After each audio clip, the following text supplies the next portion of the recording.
Good night, everyone. Welcome in, welcome in. Welcome to Relationship Talk with Sharlene. And today, the Ebony Star Network, we have an important discussion today. Today, we're going to talk about why do we shame natural bodies. And this discussion, we're going to get into BBLs. We're going to get into where are these negative thoughts coming in from, and how can we overcome this? And we're trying to find the root of the problem because a lot of women are struggling with this. A lot of women, we perceive that our bodies, like we do not accept our bodies, and we feel that we are not in our own skin, our own body types, and the way that we look. And a lot of women struggle with this on an everyday basis. And it's something that we should bring to light. And before I start every show here with Relationship Talk with Charlene, I like to start off with affirmations. And tonight we're gonna do a different type of affirmations. Tonight we are going to do a question form affirmation. And what these affirmations does is that it questions your subconscious mind so that you are tricking your mind so that these affirmations actually sink in. And hopefully you take these affirmations and you use them in your everyday life. They're fun, and it's also tricking your subconscious mind so that these affirmations land in there. All right, so if you're here with me, I want you guys to just take a deep breath. This is a good time for you to relax and just take it in and just feel good. Okay. Why am I bold and courageous and I could stand up for myself? I am bold and courageous and I could stand up for myself. Why are my thoughts filled with positivity and my life is full of prosperity? My thoughts are filled with positivity and my life is full with prosperity. Why is it that today I abandon my old habits and I take up new positive ones? I do abandon my old habits today and I take up more positive ones. Why do many people look up to me and recognize my worth? A lot of people do look up to me and recognize my worth. Why am I admired, loved, and appreciated? I am admired, loved, and appreciated. Why am I so blessed and incredible with family and wonderful friends? I am blessed with incredible family and wonderful friends. Why is everything happening now in perfect timing and for my ultimate good? Everything is happening in perfect timing and for my ultimate good. Why do I radiate beauty, charm, and grace? I do radiate beauty, charm, and grace. Why are obstacles moving out of my way and my path is carved towards greatness? Obstacles are moving out of my way and my path is carved towards greatness. Why do I wake up today with strength in my heart and a clarity in my mind? I do wake up today with strength in my heart and clarity in my mind. My fears Why are my fears of tomorrow simply melting away? My fears of tomorrow are melting away. Why am I at peace with all that has happened and happening and will happen? I am at peace with everything that is happening and will happen. Why do I forgive myself for past mistakes and failures? I do forgive myself for past mistakes and failures. Why am I so wonderfully made? I am wonderfully made. Why is my mindset above all not non-earthly things? My mindset is above all non-earthly things. Okay, you guys, I'm done with my affirmations. Hopefully that sunk in with you guys and you like the question type format. It's a great way to have those affirmations stick and you question yourself. So when you question your mind, you trick yourself in thinking that these things are happening to you and in your life. And slowly but surely, as you say these affirmations every day or every 2 or 3 days, these things will come to change. All right, so let's get back to our topic at hand. So we're talking about why do we shame natural bodies and is cosmetic surgery worth it? So we have a couple of videos for you, but first and foremost, we're just gonna do a little rant. So where why do we shame natural bodies? Where are we getting this from? Some I would say that this starts from when you're a little girl. This starts from when you are in your family household. When some of the things that people say to you, it sticks in your head.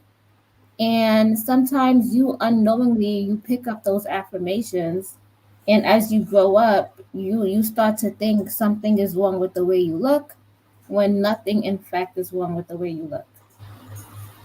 So I could just speak for my household. I don't know about anyone else's. So when I was growing up, I know that I was very skinny. I was like a twig. Like I was very, very skinny because I had a metabolism. My metabolism was really fast, and I could have ate like 2 to 3 plates of food, and I still would not gain any weight.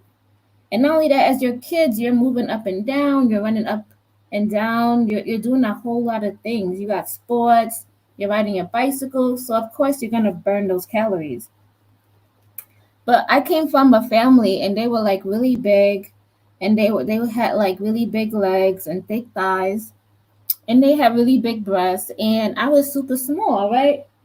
So they used to make fun of me, right? And I was like 10, 12, 13 at the time.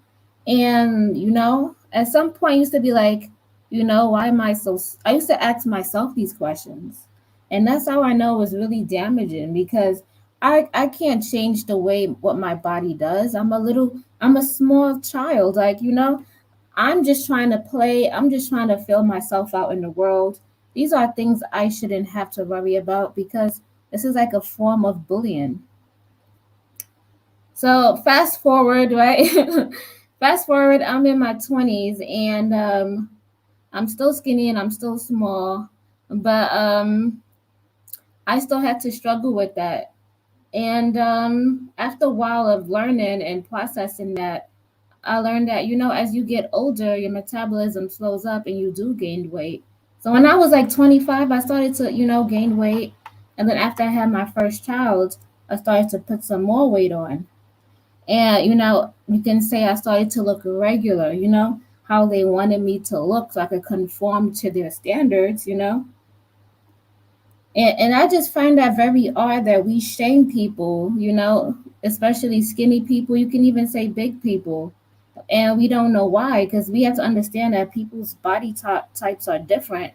And when you're young, you do have a smaller frame until you get to your late 20s in your early 30s. That's when you just necessarily start putting on that weight, and you shouldn't feel shame for that, for your body type. And this, I just want all women to feel like they're comfortable being themselves, and this is not something they have to worry about. This is not something they have to be shamed for. They shouldn't have to look at music videos or hear from other people. They should be able to live their lives. Also, people shame you for the way you look, your skin tone color.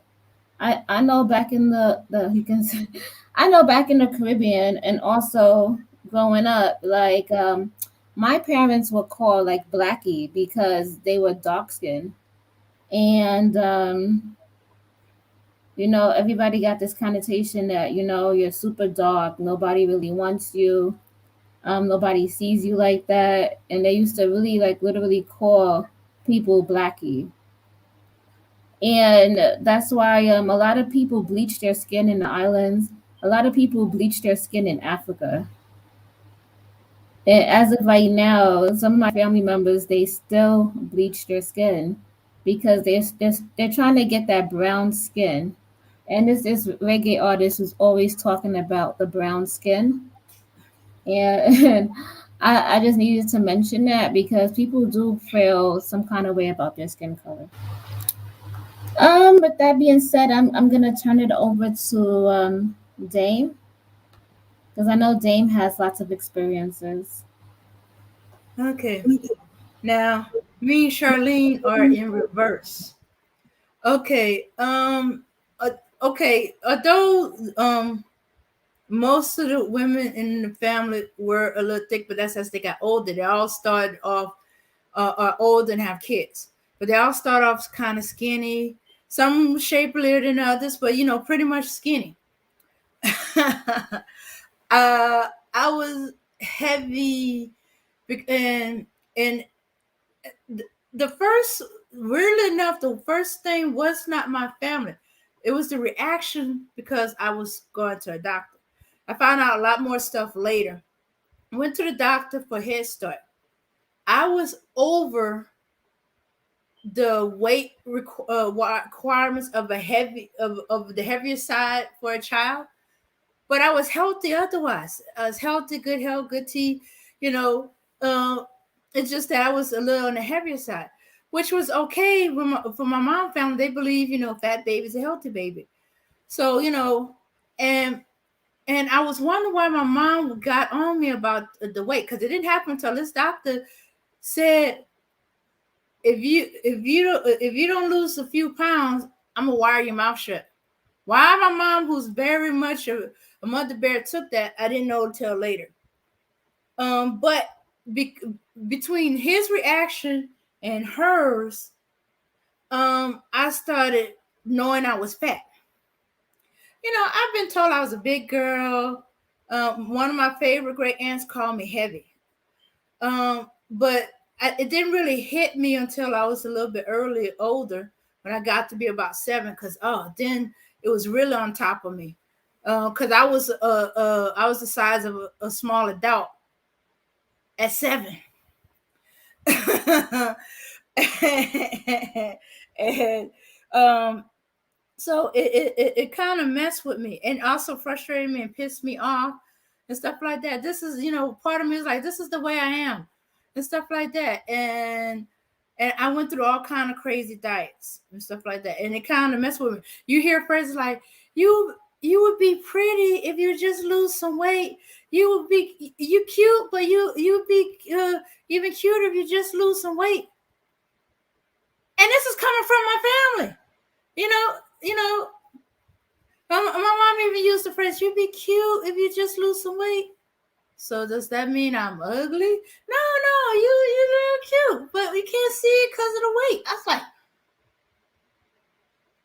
okay, so that mess with the self esteem. Not to mention, I developed early. I started developing about 9, 10 years old. Then I was getting unwanted attention of another sort. One, I was tall for my age. I was developing a little early. Um, and so now, there's another assault on my image of the body. Now I'm attracting unwanted, disgusting attention. And I'm no longer seen as a little girl. The stuff I used to like to do had to stop. I couldn't eat popsicles no more. I couldn't eat ice cream cones anymore. Oh, y'all know about the symbolism of certain food objects. Could not eat them in public anymore. I would get unwanted attention from men. Part of the reason why I don't like lipstick, especially red lipstick, calls attention to my lips. And I got so many comments and stuff. And I'm like 10 years old. And I'm getting these comments from grown men. Shoot, one man was even older than my grandfather. He offered to buy me from my grandfather. My grandfather is very highly insulted. Haitians tried to buy me from my grandfather. My grandfather was trying to shoot them. Him and my mom were fighting over the gun to shoot the Haitians. Sorry, I didn't know. We didn't know them. We just knew them as Haitians. But that was the extreme. All of a sudden I couldn't wear clothes that were too tight anymore. They were tight because I was big and I was constantly outgrowing my clothes. So, I'll hang on to clothes till they falling apart if you leave it up to me. I hate shopping. I really hate shopping. I hate shopping.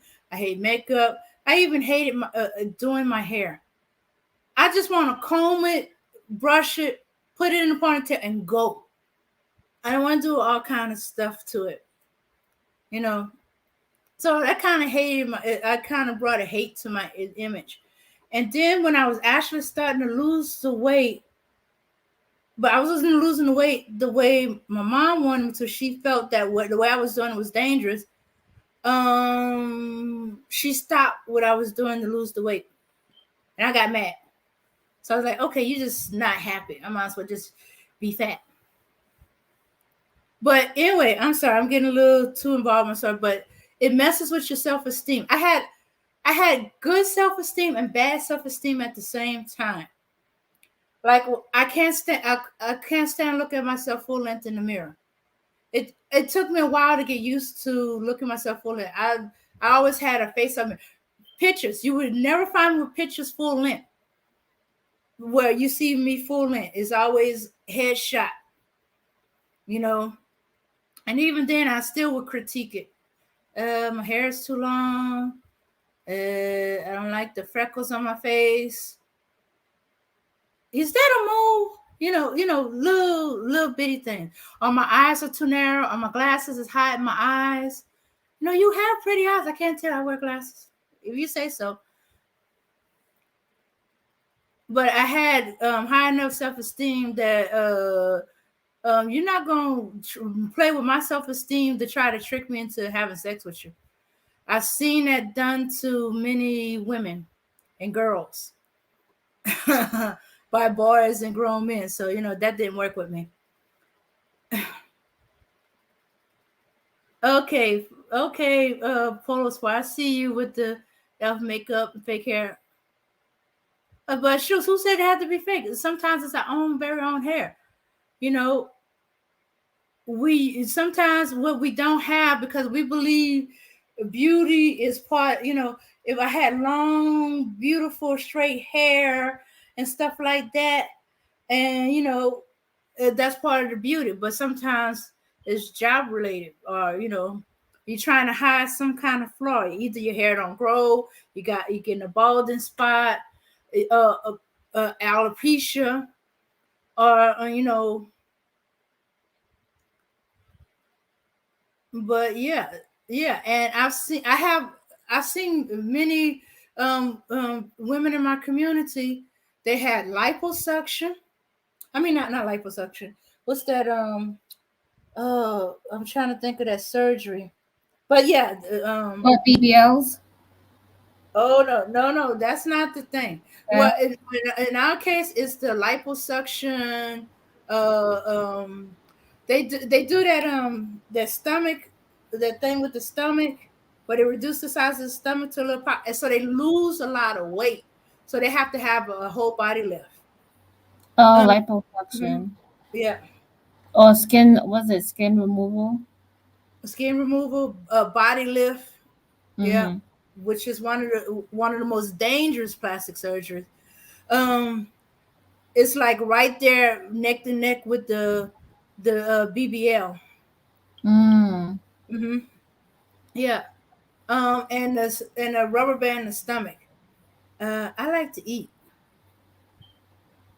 Even as a kid, you could not spoil my appetite. There was no such thing as spoiling my appetite. Could be like, how some parents don't give him all that candy or the cookies or the stuff. They don't want to eat dinner. That don't exist. That didn't exist for me. I have no clue what you was talking about. Uh-huh. Yeah, I can. Yeah, I can eat.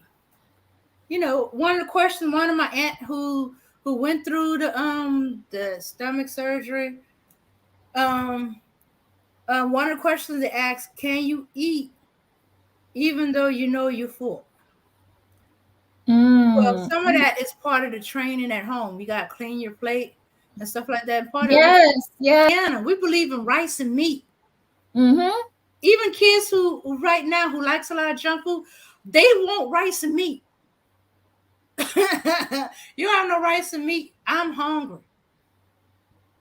What you just ate? No, no, no. That was a snack until you fix the rice and meat. Yeah. That's in our household too. Like home cooked food. Like, you always had a Oh home cooked. yeah, grandmas get mobbed cause the moms sometimes if they working too, they may cook one big meal once a week and the rest of it's leftovers, sandwiches and cereal, unless the Mhm. child can cook, which I'm finding more and more. Some of the 12-year-olds don't know how to cook, and I'm looking at them. What you talking about? I've been cooking since I was 7. But Well. then again, but then again, I like to eat. um. So yeah, yeah. So I had like a love hate relationship with my body. More hate, and that was more because of people reactions to me. Lose weight, lose weight. You're getting too big. It's getting hard to find clothes for you. Like that. Or, as I said, you attract unwanted attention because I had developed, and that didn't just stop.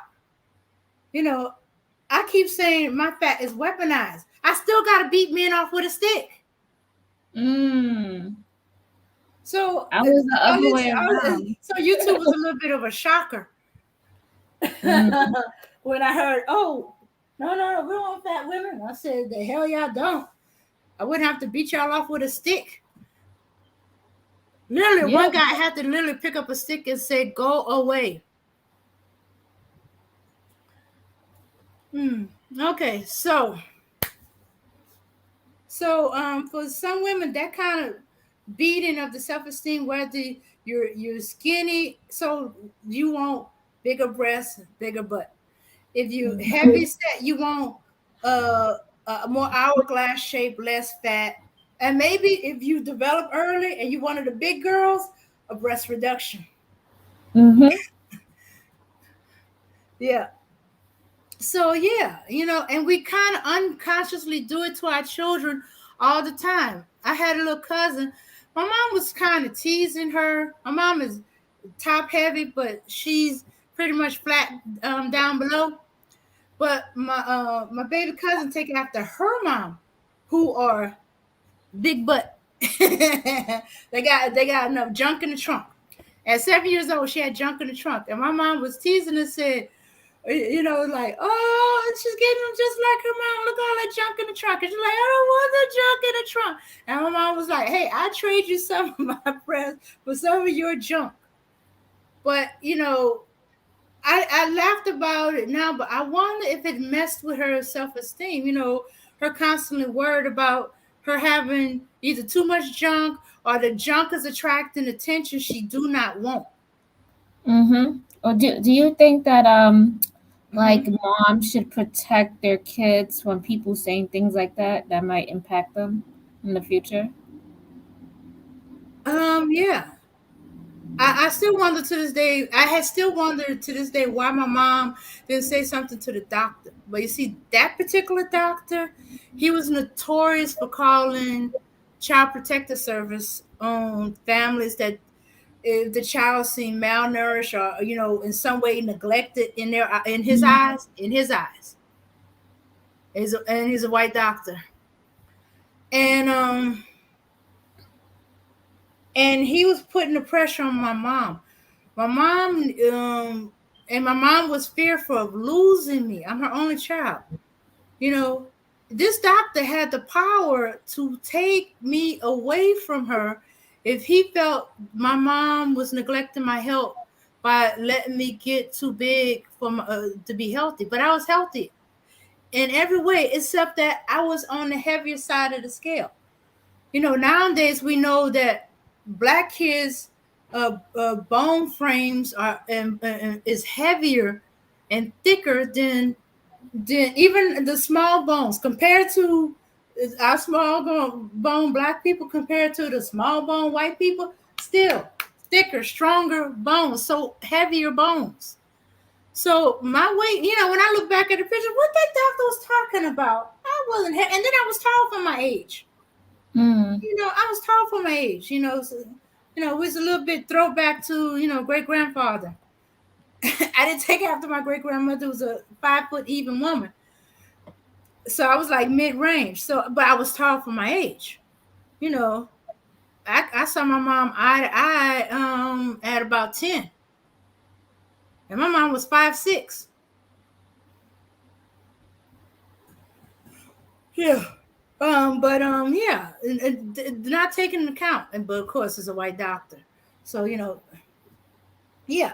And because my mom needed me to go to Head Start and all other programs and stuff like that, you know, and yeah, so she was fearful, but she only had to see that doctor about once a year. See, at that time there was no Medicaid for kids, so the only time you go, I went to see the doctors when they do it for free, so you can get into the Head Start program, kindergarten, elementary school, stuff like that. And he was the doctor, and he was notorious for this kind of thing. But Mm. okay, I'm getting off subject. So you got to not only protect your child from yourself, family members, and possible doctors. Doctors, you can have more control. You can, like, okay, anything, be like, go play in the corner. You got anything negative to say, don't you dare say it in front of my child, and stuff like that. So let me have it, and stuff like that. Because that doctor said that in front of me. He kind of threatened me to wire my mouth shut. I didn't know what wire my mouth shut was, but I know it sounded like I wasn't going to be able to eat. Yes, that's what I thought about when I heard wire my mouth shut. I'm going to eat. I didn't know if that was even possible if your jaw wasn't broken. Uh, They're not gonna do that. They just playing with you.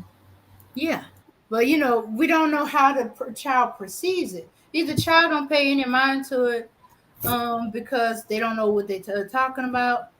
Um, but there's some like me who, okay, I'm very much aware of with the wiring the jaw shut. Just think about jaw shut. I knew Mhm. what that meant, and that meant that was a threat to me being able to eat. And if I don't eat, I ain't gonna live. Right. I'm gonna starve to death. And then next thing you know, your mom is getting tougher on you about what you eat. I used to be able to go in the refrigerator and grab just about anything. She had a lot of fruits and vegetables. The only time I really got into snacks was when we went to my grandfather's store. And I had her wrapped around my little finger because I was so cute. My grandfather was cute. I was cute. As far as he was concerned, that doctor didn't know what he was talking about. Yeah. So yeah, so everything else was telling me differently. I don't know what you're talking about. My grandfather never once said, "You'd be cute if you just lose some weight."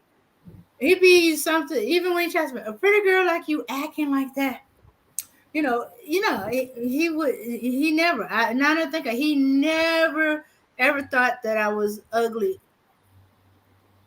Yeah, he did think I needed to lose weight at some point and stuff like that. He said, "You're getting too big. You're making it hard for your mom to find clothes." But that's about it. He never implied that I was not pretty, that I was not special. you know I think that's why I have both the good self-esteem and the negative self-esteem. Yeah. Mm-hmm. So for me, like I say, extended family members, they had like a lot of bad things to say. I wouldn't say bad, but they just showed like, oh, you're really small, you're really thin. They would say like some horrible things. And I remember they'll say stuff like, oh, in order for you to get a husband, you're gonna have to pay him because you're so skinny. And I'm just like, I'm like 13 years old. Like, why are you telling me this?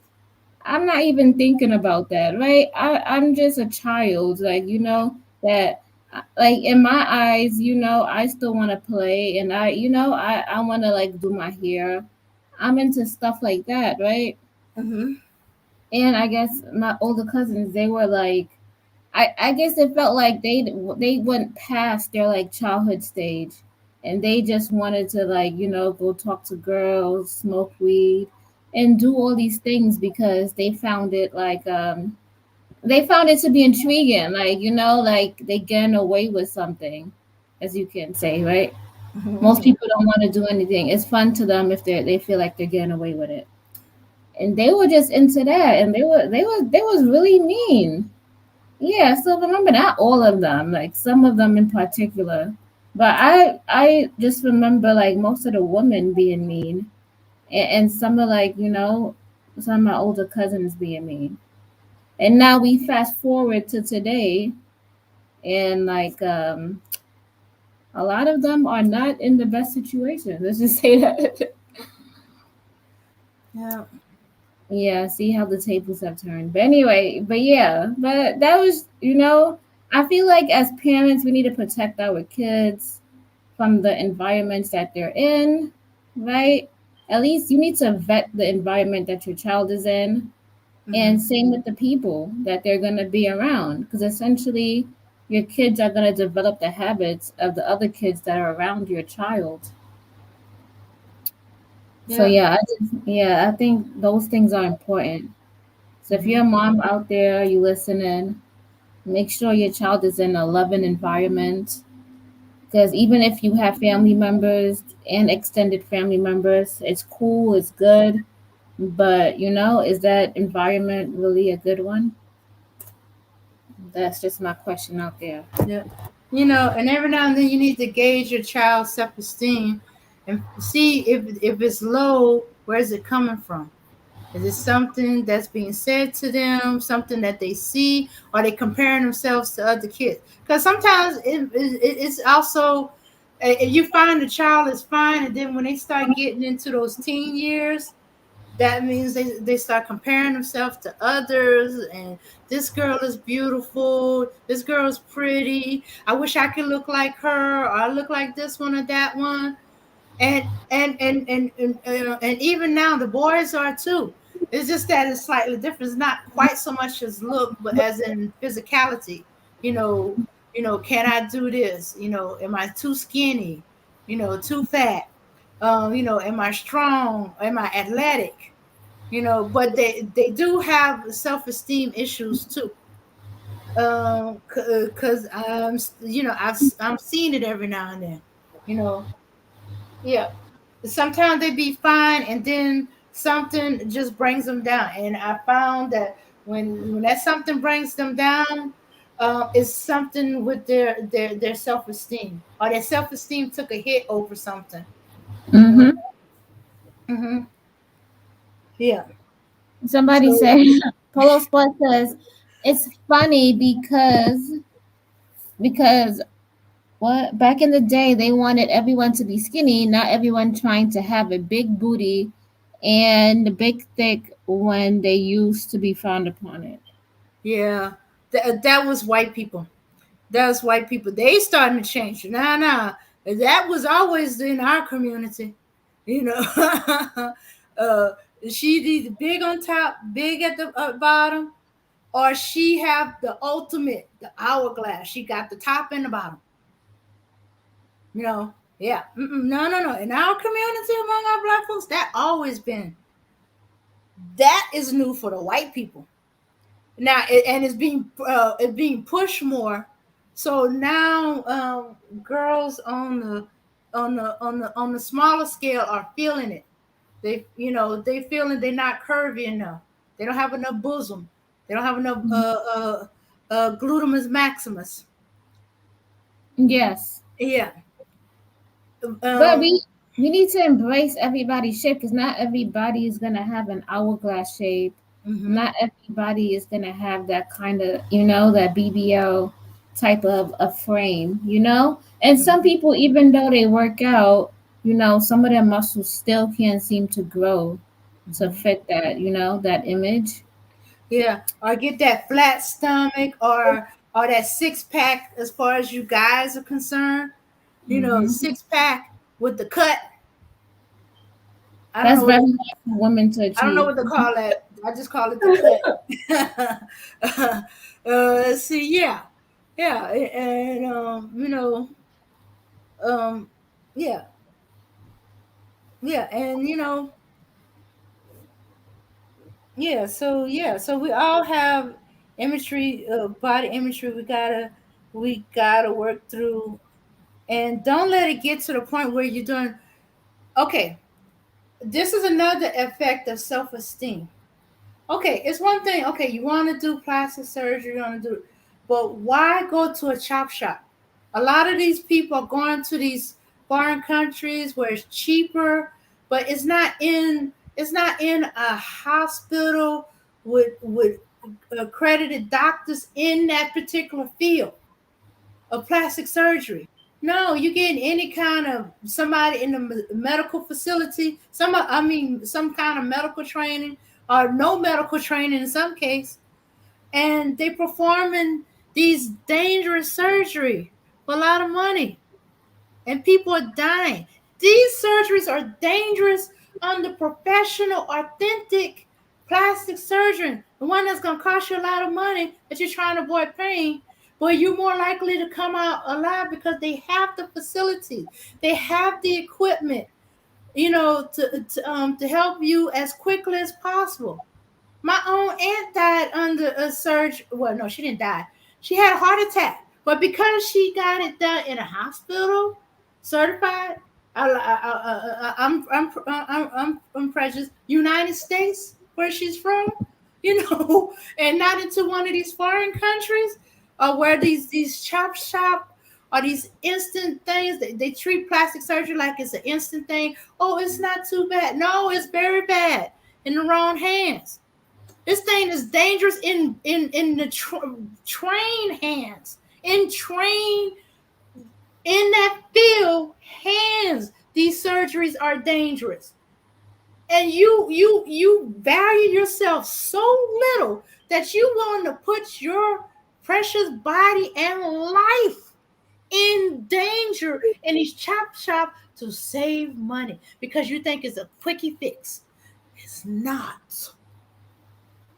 And it tells me something about your self-esteem that you're willing to go to a poor country. Don't research the facility. Take your chances with a person that has a minimal medical or no medical, or don't even have a medical uh, in that field. There's a reason why they're specialists. Plastic surgery is a specialty. Not any doctor can perform it. They train to perform these surgeries. They were initially meant to help to save a life or to improve on the life. Because of certain things, genetic disorder, medical problems, all kind of stuff. Well, But okay, you're gonna do cosmetic surgery. Have some self-esteem enough to go to certified board plastic surgery in a facility like a hospital that's equipped and geared for that. So in case something goes wrong, something could always go wrong. You got the equipment, the medicines, the doctors, everything right there. They don't have to rush you to a hospital where you losing time and every second count and you gone. I'm sorry. mhm. I'm sorry. I got mad. I took over. I No, no, apologize. no, no. It's okay. I seen a couple of videos of these women, right? And most of these women, they're like between the ages of, like, 20, you can say, to 45, and I know this one story of this lady. She died on the table of going overseas, going trying to get her new dream body. And I felt really bad for her because she was working for like 10, 15 years, and she was saving up just so she can get her body done. And I find that like appalling. Like, she could have took an hour a day or 3 days out the week and worked out or diet. Why did she feel like she needed to go overseas to acquire a desired look for who? But what? So she could look good for somebody else? Yeah. And she didn't even make it at the end of the day. Like it's such a sad because the lady she was dreaming about it. She cut out pictures of the perfect body that she wanted. This lady had a whole collage of what she wanted to look like.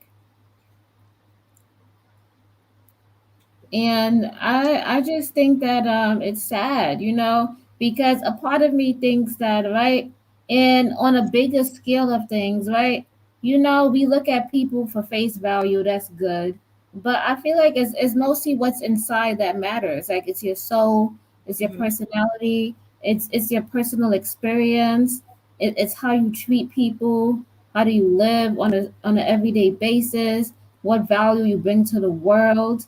And I feel like your skin is just the outer layer.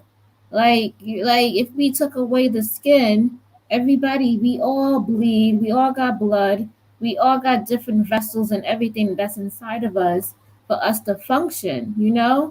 The skin is just to put on top of us, and then our soul is in the body. And it's such a shame because if you look at it, what about the people?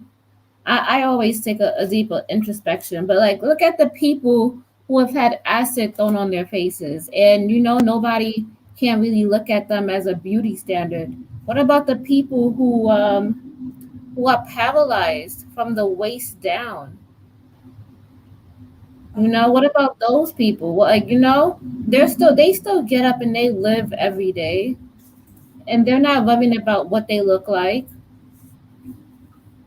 And I feel like I feel like if you're small minded, people talk about people, and then if you get up bigger, then you talk about ideas, and then you talk about action.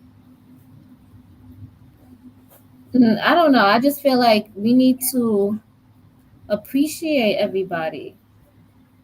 Not everybody came here on this earth to appease you on how they look. Not everybody came here for you to like the way they look. Not everybody came here for you to desire them.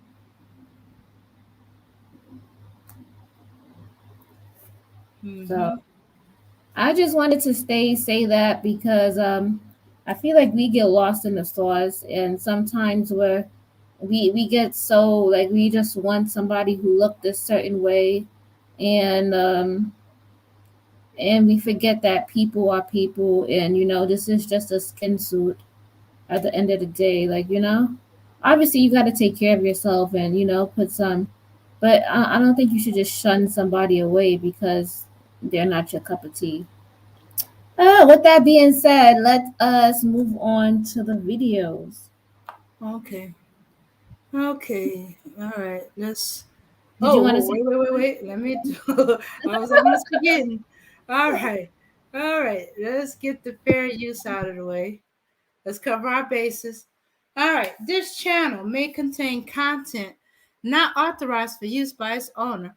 However, according to Section 107 of the Copyright Act of the United States, the fair use, I repeat, the fair use of copyrighted work for purposes such as criticism, definitely, comment, assuredly, news reporting, only for those who don't know, teaching, we're going to learn something new today. Scholarship or research is not an infringement of copyright. Yay! Okay, we got that out of the way. Okay. All right. So here we go. It's hard because I think she actually is pretty. She didn't need the plastic surgery, but hey, it's all that's in our heads sometimes. Here we go. Deaths were reported over the last year due to fat embolism that occurred after fat transfer to the buttocks. The patients, Heather Meadows and Renika Hall, were both undergoing procedures to augment the size of their buttocks with the use of fat in a clinic in Miami, Florida. Fat transfer to the buttocks, also known as the Brazilian butt lift, is a commonly performed procedure nowadays that is associated with few risks and complications. However, Fat embolism is mentioned among these risks, and this was the cause of death for these two patients. Fat embolism is the obstruction of a pulmonary artery. Once the artery is obstructed, the level of oxygen in the blood decreases, and the pulmonary pressure increases. Fat embolism caused by big chunks of fat can determine sudden death, usually within 30 minutes after the symptoms occur. Even small emboli of fat can trigger permanent damage to the heart and lungs, even if they don't cause immediate death. Fat embolism causes inflammation of the lungs. As the medical examiner declared, the patients who have undergone fat transfer to the buttocks died as a result of fat getting into the bloodstream during surgery. While preferred by many patients due to its multiple benefits, natural results, a short recovery period, and the lack of foreign bodies, such as silicone prosthesis, fat transfer to the buttocks is a procedure that should always be performed by an experienced and board-certified plastic surgeon to reduce the risks and potential complications. Fat transfer to the buttocks involves the combination of liposuction performed on the donor areas and the re-injection of fat into the buttocks to add volume. Fat embolism is a possible complication of any fat transfer procedure. When it comes to fat injected into the buttock, the fat is injected in the subcutaneous tissue and also inside the muscle. The muscle is very vascular, so the risk of fat embolism can occur. Any plastic surgeon who performs this procedure needs to understand how to treat it immediately and also needs to have a safe technique to decrease the chances of this happening. You need to understand that this is a complication that can occur even with the most experienced plastic surgeon. An experienced plastic surgeon can significantly decrease the complication using proper technique. Nevertheless, it can still happen to anybody.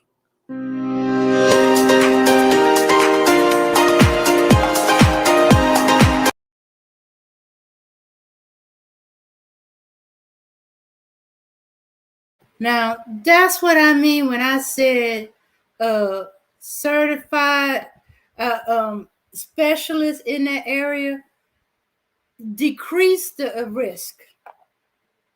Okay. Okay, hold on. Let me just go over. Mm-hmm. So the risk of BBL surgeries that we're going to talk about today in some of these videos, because a lot of women are going overseas and they're getting this done, and they're having a lot of complications, and it has like the death rate is kind of slowly going up. It's still in like the between the 1 and 10 percentile. So risk of BBL surgery includes bruising, stretch marks, and infection, blood clots, excessive blood loss, cardiac and pulmonary complications. I know one person died because of that. Deep vein thrombosis, fat embolism, that we just learned about. Injected fat moves into the bloodstream and travels to the lungs. Complications associated with liposuction and anesthesia, and necrosis of fat or surrounding tissue. So sometimes, even though you get that fat in that certain pocket of your butt or different places, your body still has to it has to welcome the fat. It has to be able to absorb the fat, and it has to, integrate properly and stick firm there. And sometimes that doesn't happen. Sometimes your body rejects it, and if your body rejects it, your body views that fat as harm. Like, your body views it as something it's trying to get rid of. With that being said, go ahead, Dave. Okay. Yeah. Yeah. So they. Okay. There's a network called the Patient Safe Network.org. Okay. Now they do a warning about cosmetic surgeries kill. Okay, they talking about the margin of safety for administration of sedation and local anesthesia are very narrow. While the inexperienced may often get away with it, the internet is repleted with unnecessary death and injury when it doesn't go right. Now, this is from the anesthesia by itself. Patients died from cosmetic surgeries in several ways. Toxic dose of local anesthesia are administered, which causes cardiac arrest. This may be caused in both the recent Chippendale case and the case last year of Body Junction. There's a narrow margin between therapeutic and toxic dose of local anesthesia. Where surgeons try to perform large procedures under local anesthesia, these margins may not exist at all. Patients suffering from airway obstruction and impaired of their breathing because of sedation provided. This is what happened to Michael Jackson, likely played a role in the death of Joan Rivers. Without the skills, repeat, the skills, without the skills, the equipment, and the facilities to provide airway and breathing support, patients will continue to die unnecessarily. So stop going overseas to these cheap chop shop things. Okay, patients die or are severely debilitated because of tissue damage, infection, and psychological stress from the procedure themselves. Particles, also known as embolism of fat or synthetic fillers, can enter the bloodstream and block circulation, causing cardiac arrest. That's what we just saw the video on. Further, many people have committed suicide because of the result appearance of their cosmetic surgery. Now that we don't hear too much about. We don't hear about the people who don't like the results of their plastic surgery or it's been botched, in some type of way, and they don't like the way they look. They already had an issue before. That's why they went to the plastic surgery. Now they have this. Even when strict standards are attained, no corners cut, patients still suffer adverse effects. Do they ever tell y'all that when they tell you, oh, it's you just get a few shots of fat in your butt and you get this nice behind? They don't tell you about that. Beyond there's another pressing issue that we must not overlook. As an anesthesiologist, I assess sick patients booked for surgery to treat disease. Sometimes, after open discussion between the patient, surgeon, and myself, we decide that the risk of operation exceeds the benefit. This decision that their quality of life is greater through avoiding surgery is never made easily. Yeah, that's why they don't want to go to certified doctors, anesthesiologists, hospital, because they worry about your quality of life. They have concern. They don't want just your money. They want you to be satisfied with what you get. You go to these countries, you pay them enough money, somebody's going to do it. But you put your life, your health, your peace of mind, and the face you're trying to, or the body you're trying to develop at risk. It could get botched. It could kill you. Don't make me bring up the pictures from when somebody did the butt lift and it fell off and they got a big old hole where their butt should have been. All right. Okay, let me stop my ranting. There is no medical benefit to cosmetic procedure, and there is a significant risk of immediate and long-term harm.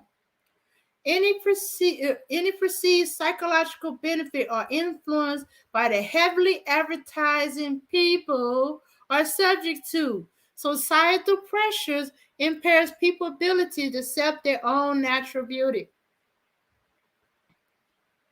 While cosmetic surgeons might provide a semblance of risk involved, how tangible are these risks to the patient? Do the patient see the images of tissue destruction and learn of the misery suffered by many?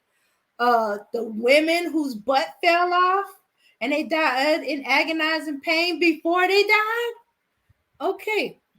I know I'm shocking those who's listening to that, but I didn't want to bring the pictures up, but this is very important. Perhaps with cosmetic practice, it's time for level of counter advertising have been so successful in Australia. Okay, yeah. You show these women dying and suffering where their butt fell off. Yes, they don't tell you that. If it's done badly, it could fall off. Oh, and we had one where the woman butt exploded. Okay. But hey, I don't want to scare y'all. I can't even show those pictures on YouTube anymore. I can't even show those pictures on YouTube. So hey, there's no point in me bringing it up. All right. So okay, This may not necessarily. Well, no, I think it was. I'm gonna show you a possible risk with this next video that nobody thinks about. Okay, where are you, sweetie? Oh, it's horrible, and stuff like that. You thinking, oh, it's not gonna be me? Are you sarcastic little buggers? If I die, I die, but I died beautiful. Uh-huh. Okay, let's see how you feel about this investigation. Oh, I'm sorry, Charlene. There was something you wanted to add to this before I start the next video? No, go ahead. Let's roll it. Okay. All right, here we go.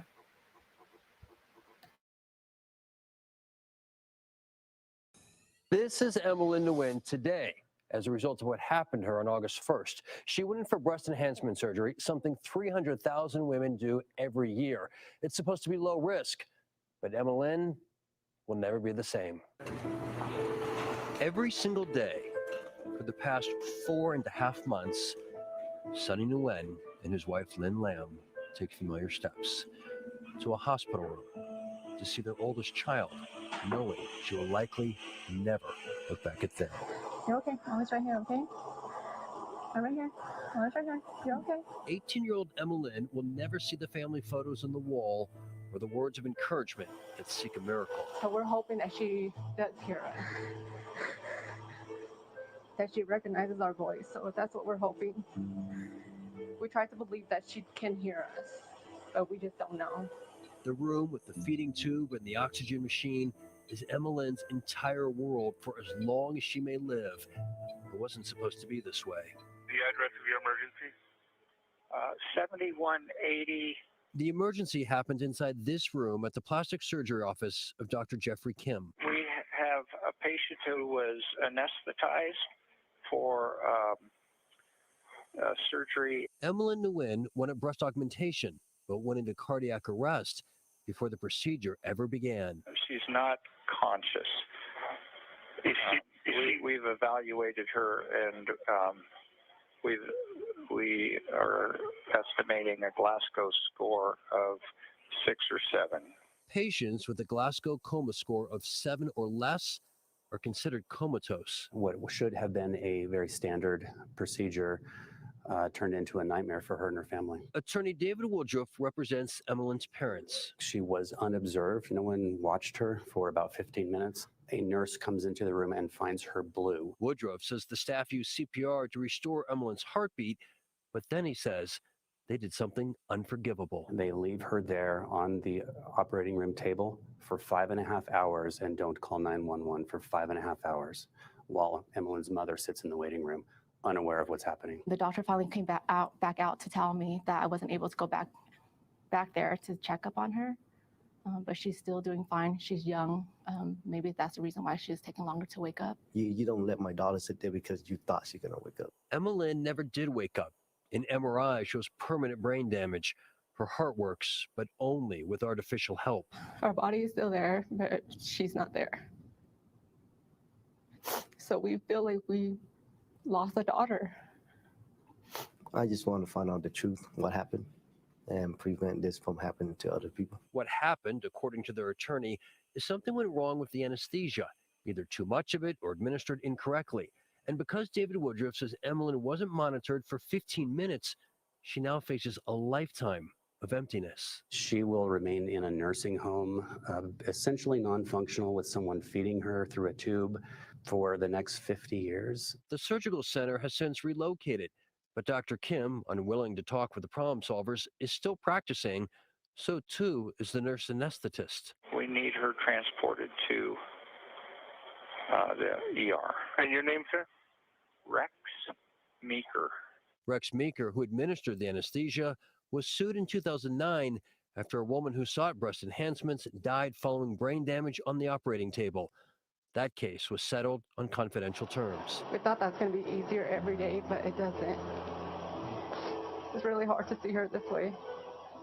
Especially when her parents look at old photos.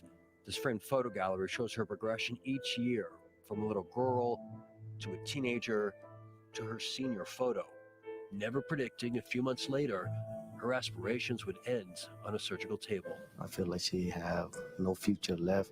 She always wanted to go travel the world, live life to the fullest and have fun. So I would never want this to happen to anybody. It's a horrible feeling to watch your child suffer. An attorney for the nurse, Rex Meeker, tells us that, quote, Mr. Meeker's care was reasonable and within the standard of care. Attorney David Woodruff says complaints against both Dr. Kim and Nurse Meeker have been filed with the State Department of Regulatory Agencies, but that agency won't confirm anything unless and only if disciplinary action is taken, which can often take a year. Rob Lowe, Fox 31. Oh, this is just.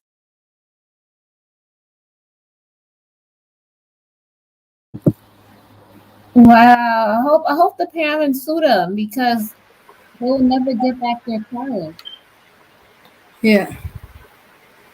Yeah, so they don't be thinking about that aspect of it. You know, that you could have a reaction to the anesthesia or they gave you too much. And if you go to these chop shops or these less than stellar facilities, you putting yourself at risk. They don't have the facility. They gotta take you to the hospital, which means that that's more time that you're losing when you could have been right there at the hospital if you're going to perform the procedure. But have you paid attention, Sharlene, to the mother? Is it Yeah. me or does she look like she might have had some work done? The mother looks really young, right? Yeah. So it could be the reason why the daughter wanted plastic surgery. Hey, she's following her mother's footsteps.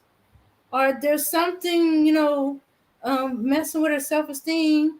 Or maybe they figured that's normal. There are some people that think, as a graduation present, plastic surgery for, whatever you want. Breast enlargement, lips, I'm trying to remember all that other stuff that's involved. Nose fix. I remember there used to be jokes on TV about women of a certain ethnic group who get a nose job.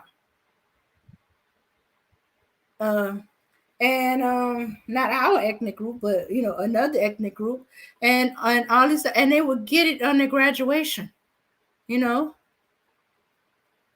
they grew up with seeing their mothers do the plastic surgery, and they think that's the way to go. Some perceive imperfection got to be removed. Now we all seen the white chick thing, but think about how those women reacted to a cut or some imagined blemish or something like that, or if the guys or the men say the wrong thing, like they have these perceived imperfections. And of course, their thing is the corrective plastic surgery. But still, it's dangerous out there. Um, the the um the the BBL, the body lift, liposuction, plastic surgery are dangerous under the best of circumstances. You got the certified doctor, the best anesthesiologist, the best surgery facility and hospital, and things could still go wrong. But everything is there, so they could correct it as quickly as possible, give you as minimum damage as possible. You come out alive and whole, you know. But a lot of people going overseas to get it done cheaper because it's too expensive to have all that. And but a lot of these places are chop shops. They're a doctor's office turned into a plastic surgery, and you don't get a certified plastic surgeon. You might get a GP, a gynecologist, a nurse practitioner. You might even get a nurse. If you lucky, if they have even that much medical experience. Some of them places, these people don't have no medical experience or not on people. I've heard of one where the guy, the was it guy or the woman was a vet, was a vet. What? Yes, and they put anything in you. Them fillers. You think you're getting a fat transfer from one part of your body, put in another? And if it don't shape up right, they put anything in you. You under the night. You under anesthesia. You don't know what's going on. They don't have to tell you. There's women who got foreign objects in their body right now, and they don't know what's there, and they're afraid to find out. Watch Botch. Oh yes, I did watch that show. Ugh. Yeah, so they Please. had a lot of people had surgeries, and they didn't like their bodies afterwards. They were so mad that they got the surgery, so they had to get it redone to make it look better. Some people where it got they coochie clipped the skins on the side to make it look even more attractive. I think it was in Libya. They got it kind of cut on the sides, and they messed it up on this one lady, and it looked ugly. And she had to go and have them try to fix it. Some people had their nipples like when they got their breast done, and they don't have a nipple. A lot of stuff went crazy, and a lot of them they were regretted doing the surgery to begin with. That Mhm. show is hilarious. I wouldn't say it funny as that, but it just shows you every time you go under the knife, you might not have a pleasant experience. Mhm. Like Or you don't you know what you're in for. or you might not come back, or you might not come back whole like this young girl. Fact. 18. Her life is over with. She's basically gone. And that's somebody's daughter that they raised, they invested money in, they make sure she went to a good school, they provided food in all those years, and all of a sudden their child is, you could say, man, their child is gone. Their child have to go live in an institution now because nobody could take care of her. Like she has to live through a feeding tube. Mhm. And it's sad. Like, somebody's whole child, like her life is just gone. Mhm. Mhm. All because she wanted breast implants, and somebody didn't tell her that she was beautiful and she didn't need that and there's nothing wrong with her body. And with due time, when she have kids, you will get your breasts. Your breasts will come in naturally. Like I don't like this is crazy. Mhm.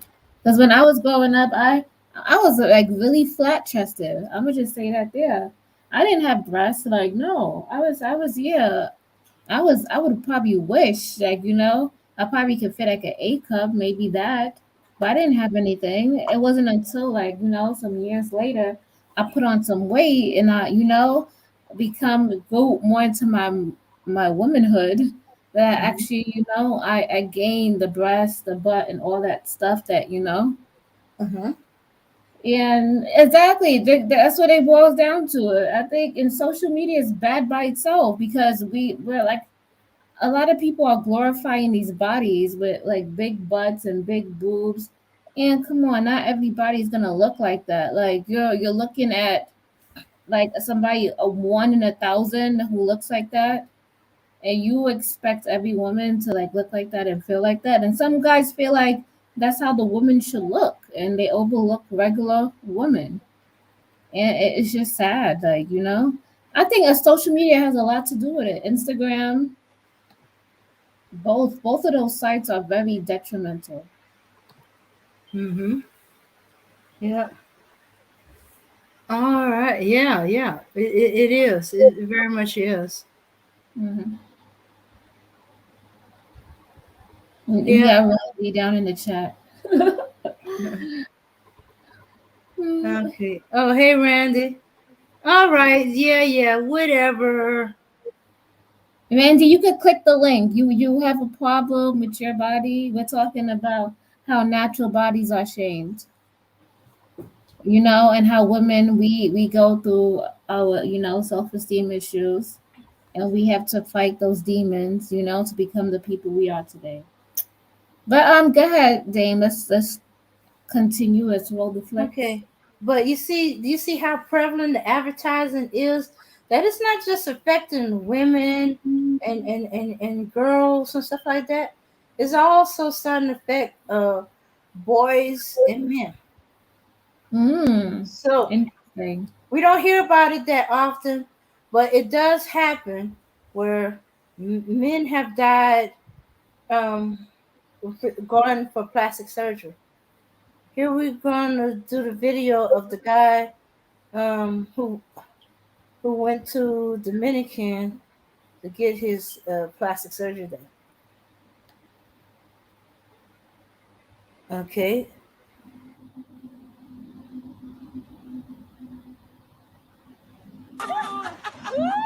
Friends of 28-year-old Manuel Jose Nunez say he just had a way of making those around him smile. The life of the party pretty much, um, which is why we was really shocked on why and how things just escalated in the yard. Last week, he died after a liposuction procedure in the Dominican Republic inside of the Caribbean Plastic Surgery Clinic in Santo Domingo. I asked him not to do it, his heartbroken mother said.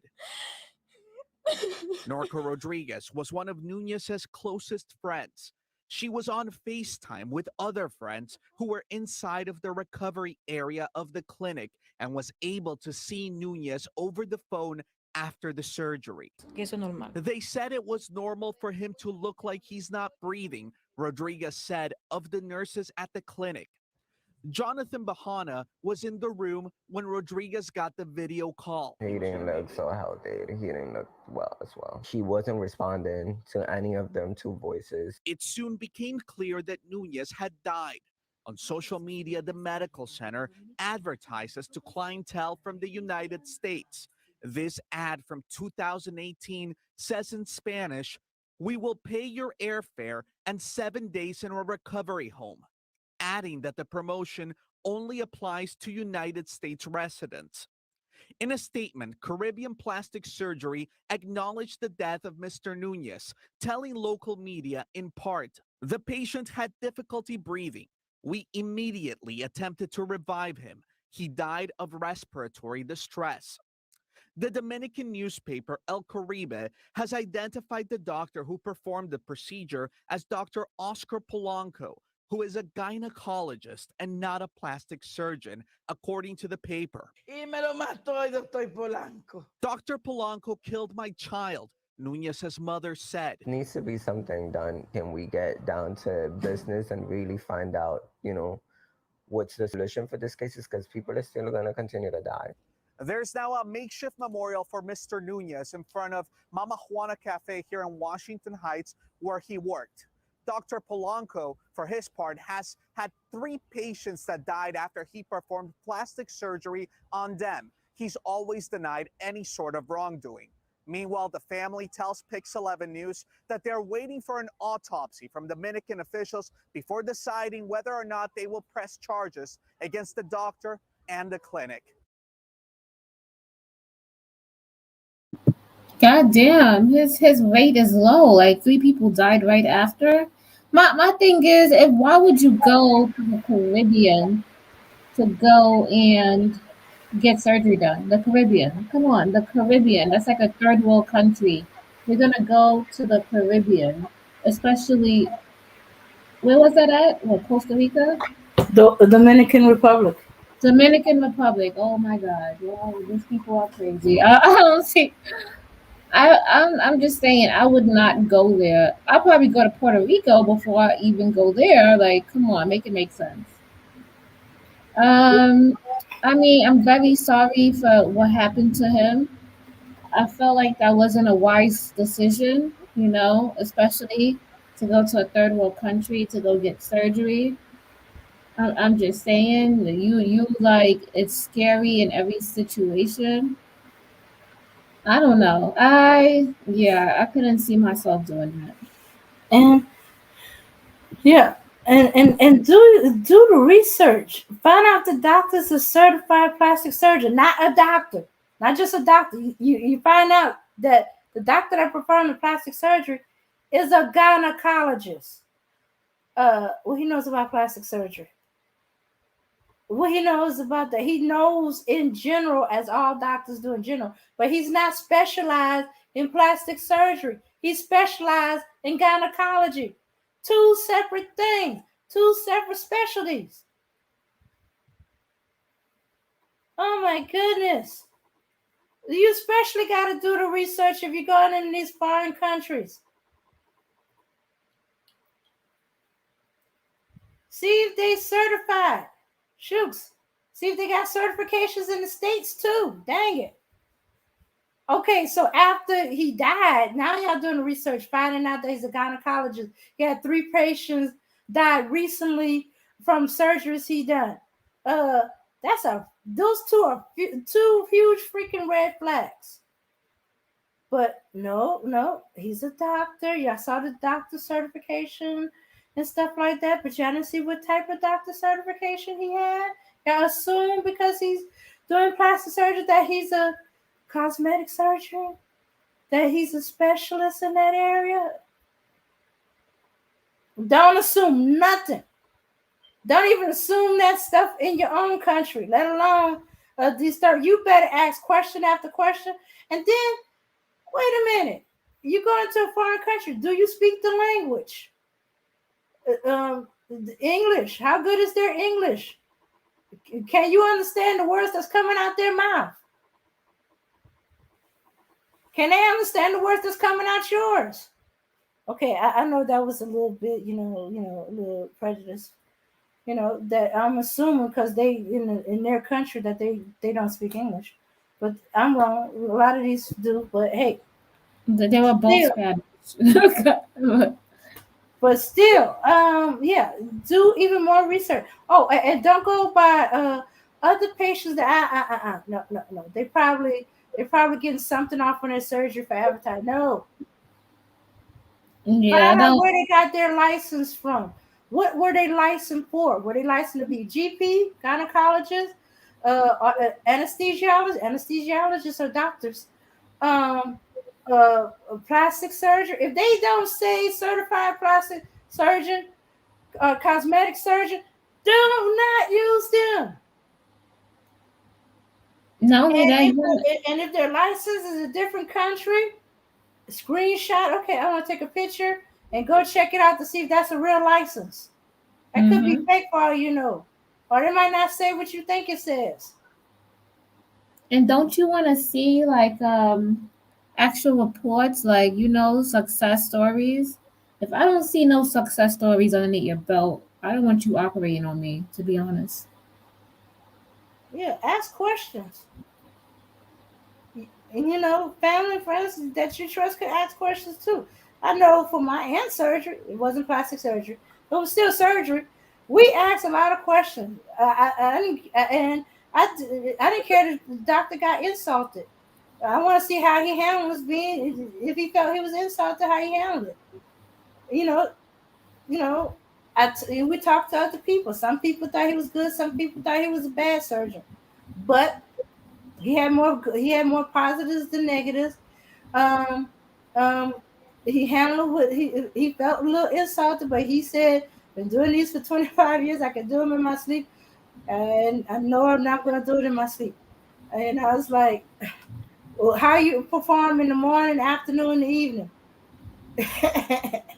And asked my counselor. He did sketches of the surgery procedure he's doing. Can I have a copy? Yes, I could. Yeah. But when they try to shut you down and say the insulted or why you come to me then, that's the wrong doctor.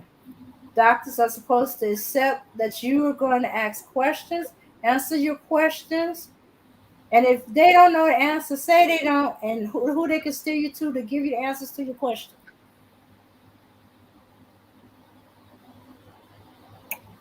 Facts.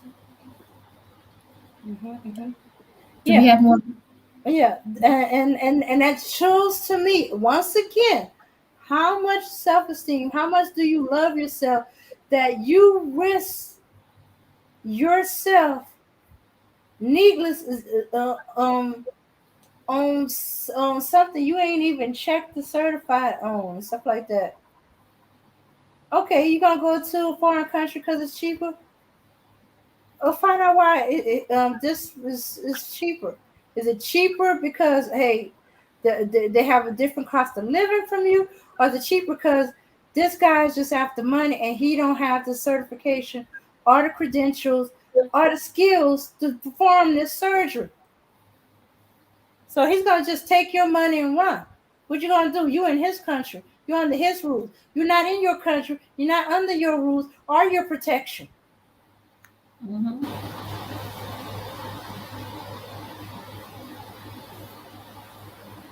Yeah. Yeah, so now we having guys doing plastic surgery because maybe he felt he was a little too fat, or maybe he wanted he know he got abs, but he can't show because he got this little thin layer of fat, and it's so hard getting that last little bit out of the way. You know, he's not ready to go to that kind of extreme. So like it's just there. Let me just have the plastic surgery, get the fat removed from there, and you can see my six pack.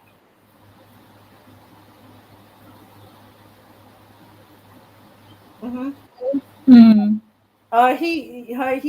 He's a little too he feels a little too fat, or he's comparing himself to his You friend. know, Hey, I'm pudgy. You there's a dating coach that's in the YouTube spaces. I think his name is Rolio Tomasi. He's a dating coach and he talks about the red pill, whatever. And he tries to get these men who's you can basically say incels, you know.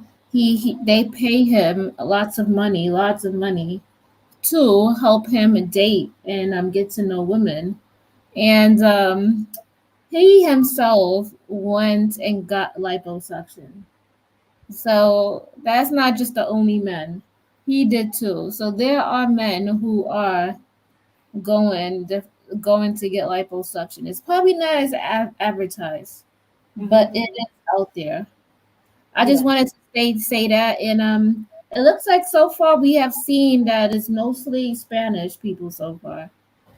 I've yet to see a white person or a black person. I just know two Spanish people. Mm-hmm. Mm-hmm. Yeah. Yeah. Either our black men are keeping very very quiet. Shh, don't tell. You know. Or I always wonder if he had like a little bit of a gut, and then all of a sudden he comes back from vacation, he has no gut. Did he lose the weight? Did he exercise? Or did he just naturally relax, and now that he's not stressed out, that little cortisol layer, the stress fat goes away? Did he have plastic surgery? Most likely they probably did. I would think men could work that off, but I feel like women is kind of harder to work that lower part of the stomach off. Yeah. But Yeah, but well, yeah, I think the guys that have always, they worked out, they've been in shape, they ever been in shape, that muscle memory still plays, and it'll come back if they, exercise, eat right. They might have to let go of some stuff like the beer, sometimes the alcohol, mainly the beer, I've heard. The alcohol, probably give up red meat, go a little bit more vegetables, fellas. hmm. Uh, exercise, walk, not just lift weights. Walk, buddies, walk. Although, Oh, if you guys want to hop on the panel, you guys can click the link. And Vandy SoCal, we do not care what you have to say. If you want to tell us that you are not black and your parents are Spanish and they're from Mexico, we don't care. All right. yeah. With that being said, so they must play the next video. Do we Okay. have any more? Okay. Yeah, yeah. I sorry, I just got caught up in what I was talking about. I didn't set up right. I was supposed to. But yeah. Mm-mm-mm-mm-mm-mm.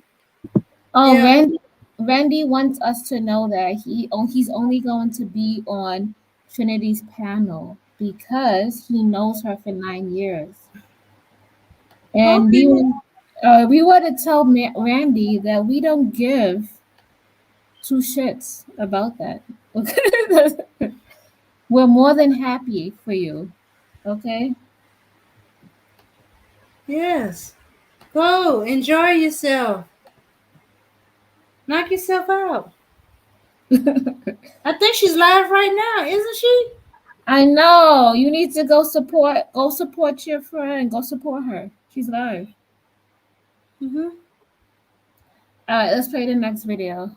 All right. All right. Okay. Let's see. Here we go. Shame on us, scaring away our viewers.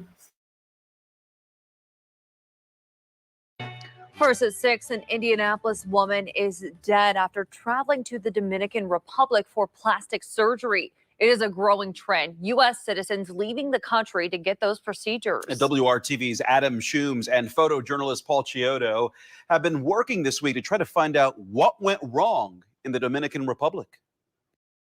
With a heavy heart, Sheree Terry reflects on the life of her twin sister. And she went to go get her body done in a DR, and she never made it back.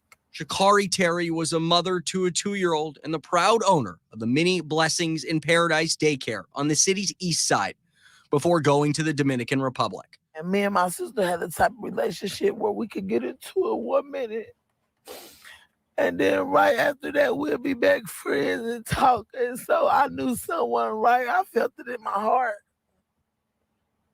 And I've been just trying to get help. This wasn't Sha'Carri's first surgery this year. She posted on her Facebook back in February that she got surgery. Her family says it was a gastric sleeve surgery that she got in Mexico. Just a few months later, on April 11th, her family says Sha'Carri went with her friend Carlisha Williams to the Dominican Republic. So she definitely was healthy. Everything went wrong. It happened there. They both had surgery for a Brazilian butt lift and a tummy tuck. They say the surgery was performed by Dr. Jose Desenia, seen here before the surgery. But after she called me Thursday night, she just wasn't right. The second day into recovery, which was Friday, the 15th, Sha'Carri I was, moving around a lot more. And Sha'Carri, I was still in pain, but I was moving around. Sha'Carri wasn't really moving around. She wasn't doing nothing. She would lay in bed.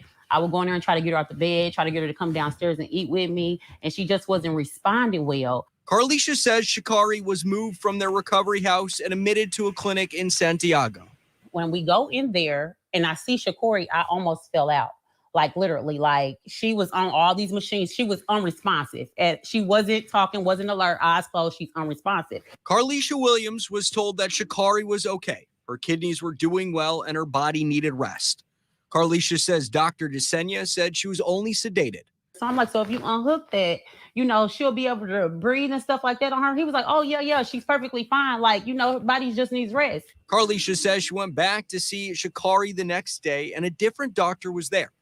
According to Carlisha, that doctor told her Sha'Carri was having a hard time breathing on her own. But 20 minutes later, she says Dr. Desenia came in and told her Sha'Carri was getting better and just needed dialysis. I reach out to the mother and, I'm telling them what's going on, but I'm trying not to scare them. But at this point, I want to scream, like, get down here, like. When Sha'Carri's mom arrived about a week after the surgery, Carlisha says the doctors continued to say that Sha'Carri just needed rest and they were told to leave. Carlisha was set to come back to Indiana the next day. Her mother's talking to her. Her mother, basically, she tells me, like, Carlisha, I don't believe my daughter is alive. She was like, I know my daughter isn't alive. Why won't they tell me? By the time she got to Indiana, Carlisha said that she was notified that Sha'Carri had passed away. So she was like, Carlisha, I went back to my room. She was like, I was probably there for about an hour. She was like, they called me and told me Sha'Carri's heart stopped just that quick. I said, huh? She said, as soon as she went in, she said her daughter was already in a body bag that quick. Sheree and Carlisha say they just want answers. I reached out to the State Department. They said they can confirm the death of a U.S. citizen in the Dominican Republic, and they're providing all appropriate assistance to the family. We're going to keep fighting. We will not stop at all. Shakori was a very important person. Working for you, Adam Shooms, WRTV. Well, we have made numerous attempts to contact Dr. Jose Desenia in the Dominican Republic. He has not responded to any of our requests. We will keep trying to reach him, however. And tonight, the family tells us after trying for days, they expect Shakari's body back in the U.S. tomorrow. There will be a balloon release for Shakari Terry happening this Saturday at 4 p.m. This will be at 5417 East 38th Street on the northeast side of Indianapolis, and we do want to pass along the public is welcome to attend. WRTV reached out to a doctor who specializes in plastic and reconstructive surgeries for Eskenazi, Methodist, and IU Health.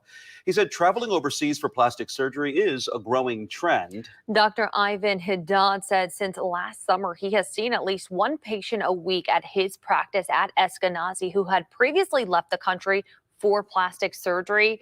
He said some had complications from those overseas surgeries and some did not. I would say it's like 50-50 in that there's a number of patients that, had the operation that they wanted and had a adequate result.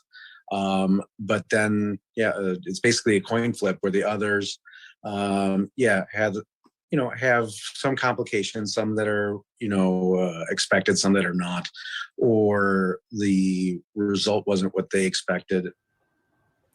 Dr. Haddad said fairly often he sees patients that have traveled to another country for surgery. So before you get any kind of procedure here in Indiana, you can look up a doctor, check out their qualifications, disciplinary history, and any claims of malpractice.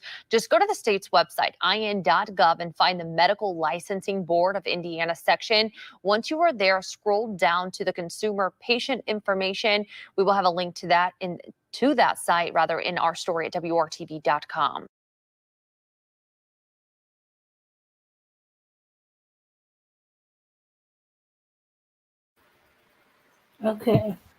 Okay, so this young lady went overseas to the same place. We keep seeing the same place on headlines. Costa, what was it? Dominican Republic? Going overseas to a third world country to go and get plastic surgery done. I'm like, why would you go there? I understand it's cheap and whatnot, but like your body, like you only get one body in a lifetime. And you gotta make sure these people know what they're doing. It's just scary. And she left behind two kids. She was a mom. And I don't know. I kind of like my heart breaks for her because she felt like she was not enough and she had to go overseas, you know, to get a bigger butt and a fatter stomach to impress who? I don't know. It just I feel really sad about it, and she could have been here today. If she didn't feel like she had to do that. Yeah. Yeah. Yeah. And did you hear the guy at the end? He said out of all these plastic surgeries, about 50% of them have complications. So even though you do get these surgeries, you don't see those complications till like 6 months to a year after. And you got to think about it. You are going inside your body and you're doing something unnatural so that you can get this result. And most of the time, it might not work out in your favor. Yeah, exactly. Yeah, because, okay, we could say it could be different clinics because this was a different plastic surgery clinic than from the other one. But her and her friend went to the same clinic, same doctor to have the surgery. One of them came out fine, the other one is deceased. Anything could go wrong. Anesthesia, embolism, all kind of things. She had trouble breathing. Sounds like she had like the other video, a micro embolism. It didn't like block it, but it was small enough to do some damage to the lungs. That's why she had trouble breathing, and eventually, hey, she died. Or another embolism developed that did damage to the heart. We don't know. They have to do an autopsy to find out. hmm But it sounds like it could have been one of them two things. Yeah, and it wasn't like she wasn't familiar with plastic surgery. She had plastic surgery for let's see, what was that? The stomach thing. Um, what? A few months before that, and and and everything was fine. She was in good health. She was healthy. So they did something there, or she reacted to something there. We don't know. And the fact that they kept trying to hide it, kept trying to hide it. Her friend is saying she don't seem to be all right, and it's pointed out. Let's see, Alfonso. Yes, ma'am. What's going on? How you doing tonight? All right. Excuse me for a moment. Cut the fan off. Well, I came on the show because I wanted to put a perspective on the body shaming and the culture Okay. that we live in with body shaming. Mm-hmm. You know, let's start body shaming men. I don't hear a lot of men getting body shamed for their weight. I don't see men getting body shamed for putting an extra few pounds on, but it's always the women, whether they're white or non-white. It's always them that get picked on, particularly black women in the non-white collective. They get critiqued often and extremely harsher by these so-called wannabe fake it till you make it. The new term today, high valued man. Boy, what a joke. The reality is they want black women to be the women that they apparently have saw. Either you'll be a non-black white woman or you be a non-black woman of color who is not a black woman.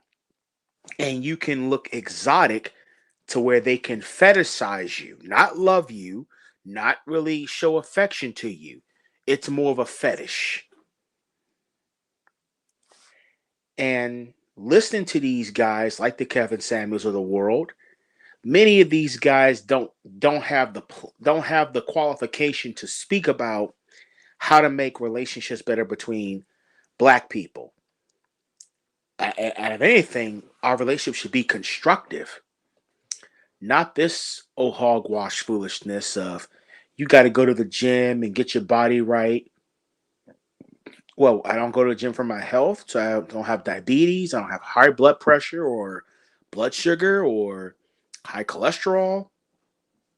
How come you're not giving me constructive information about how to take care of my inside compared to my outside? And so it's mainly to me, how do I say this? They want black women, but they want black women on non-black terms. They have studied white male patriarchy and they like it. And they want to implement that on the black women. And I'm gonna be perfectly honest with you. Sisters ain't falling for that shit.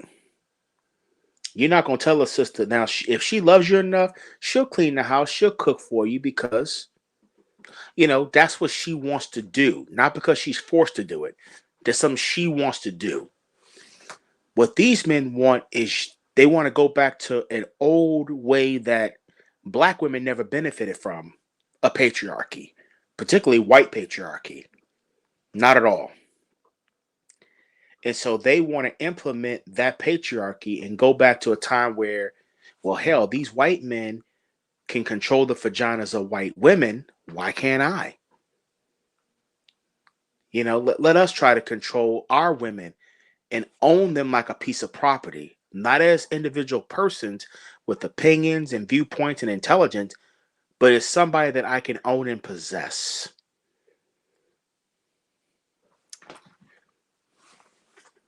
So I'd like to get y'all perspective on that.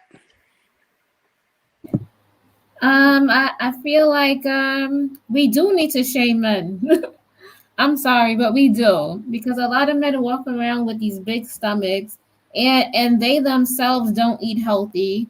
They don't drink water. They don't think about vegetables and stuff like that. And they have the audacity to sit around and point fingers. I don't think it's right. And I think holding us to another racist standards, it's very unjustly because our genes don't fit that category. Like we have different genes. As we get older, our metabolism slows down, and black women we tend to put on weight. Like we can work out, yes, but it's within our genes. That's why we have these big hips. That's why we have big breasts. It's not like we could go hide from it. Like we can't go cut it off.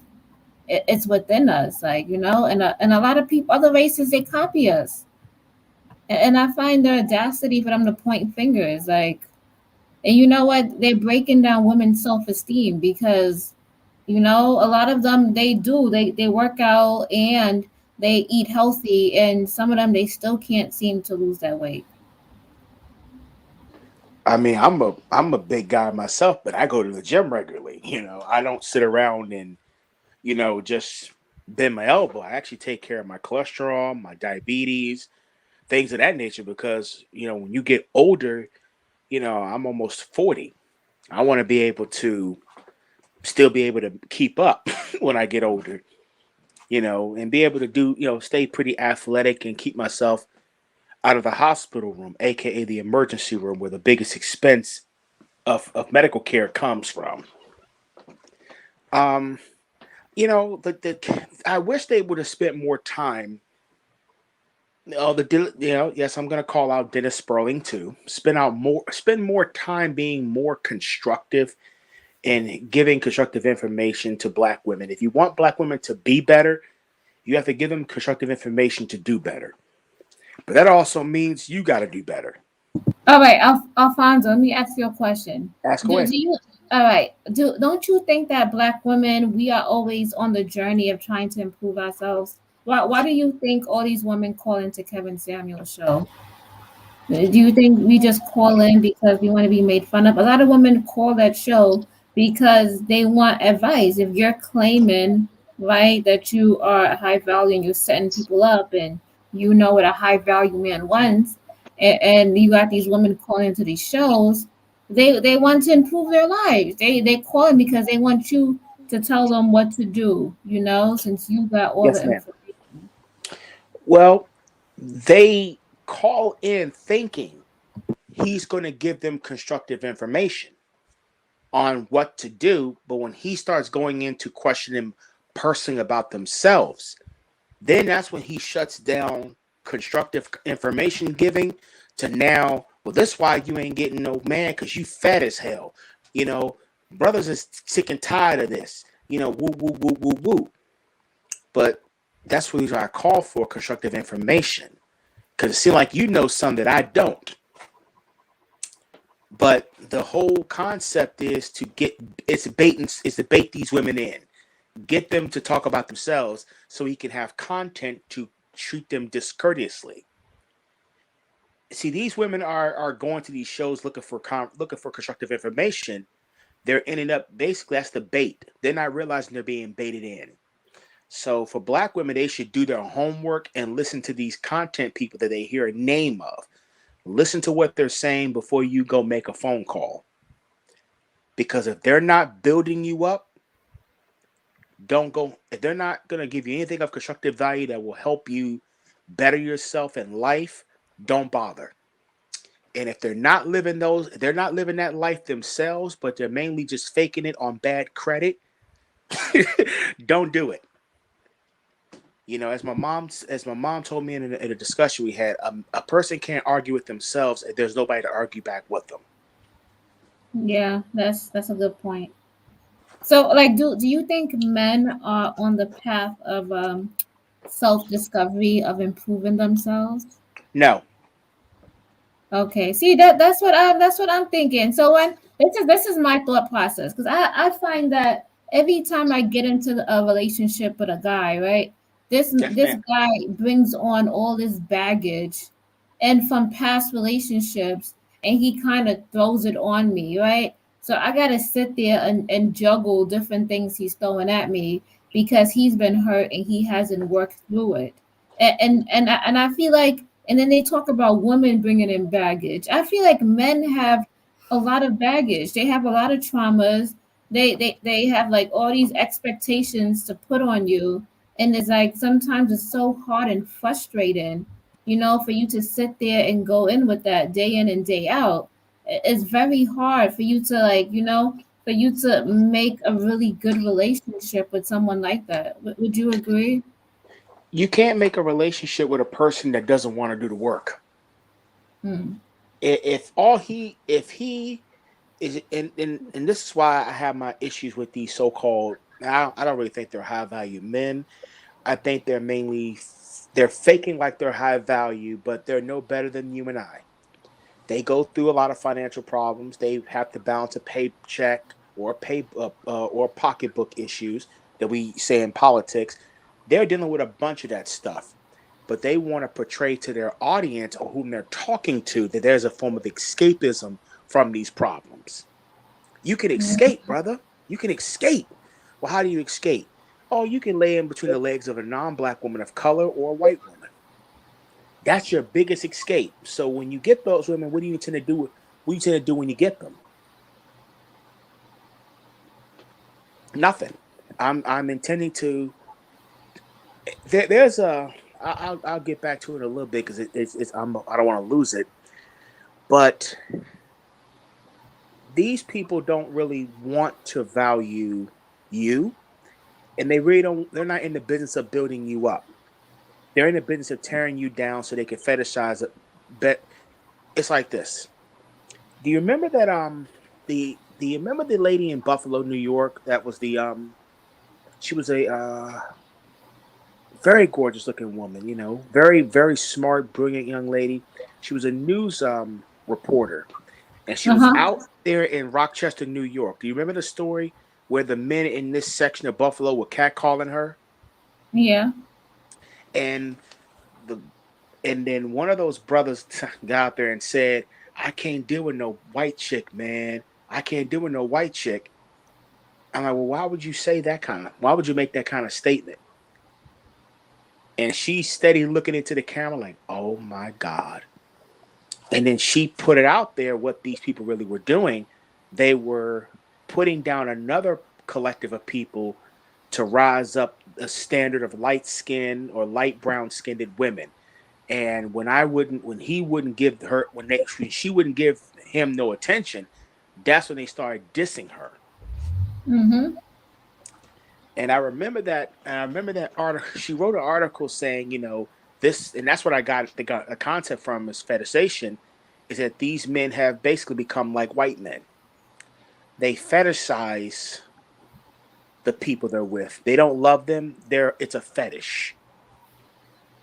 So if you're not light brown skinned or you're not a certain body shape that they are accustomed to for their penis extension, not for commitment.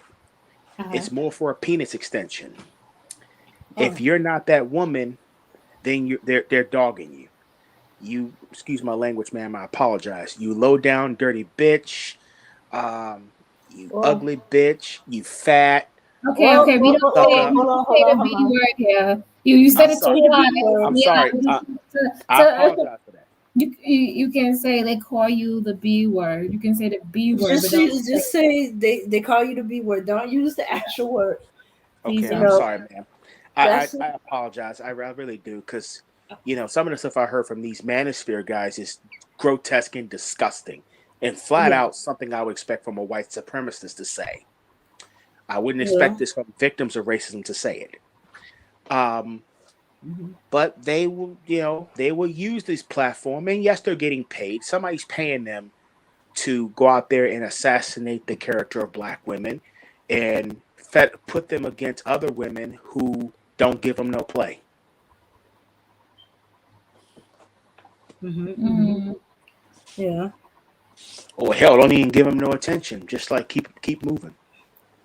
Yeah. Then she's everything in the book except her first, last, and middle initial.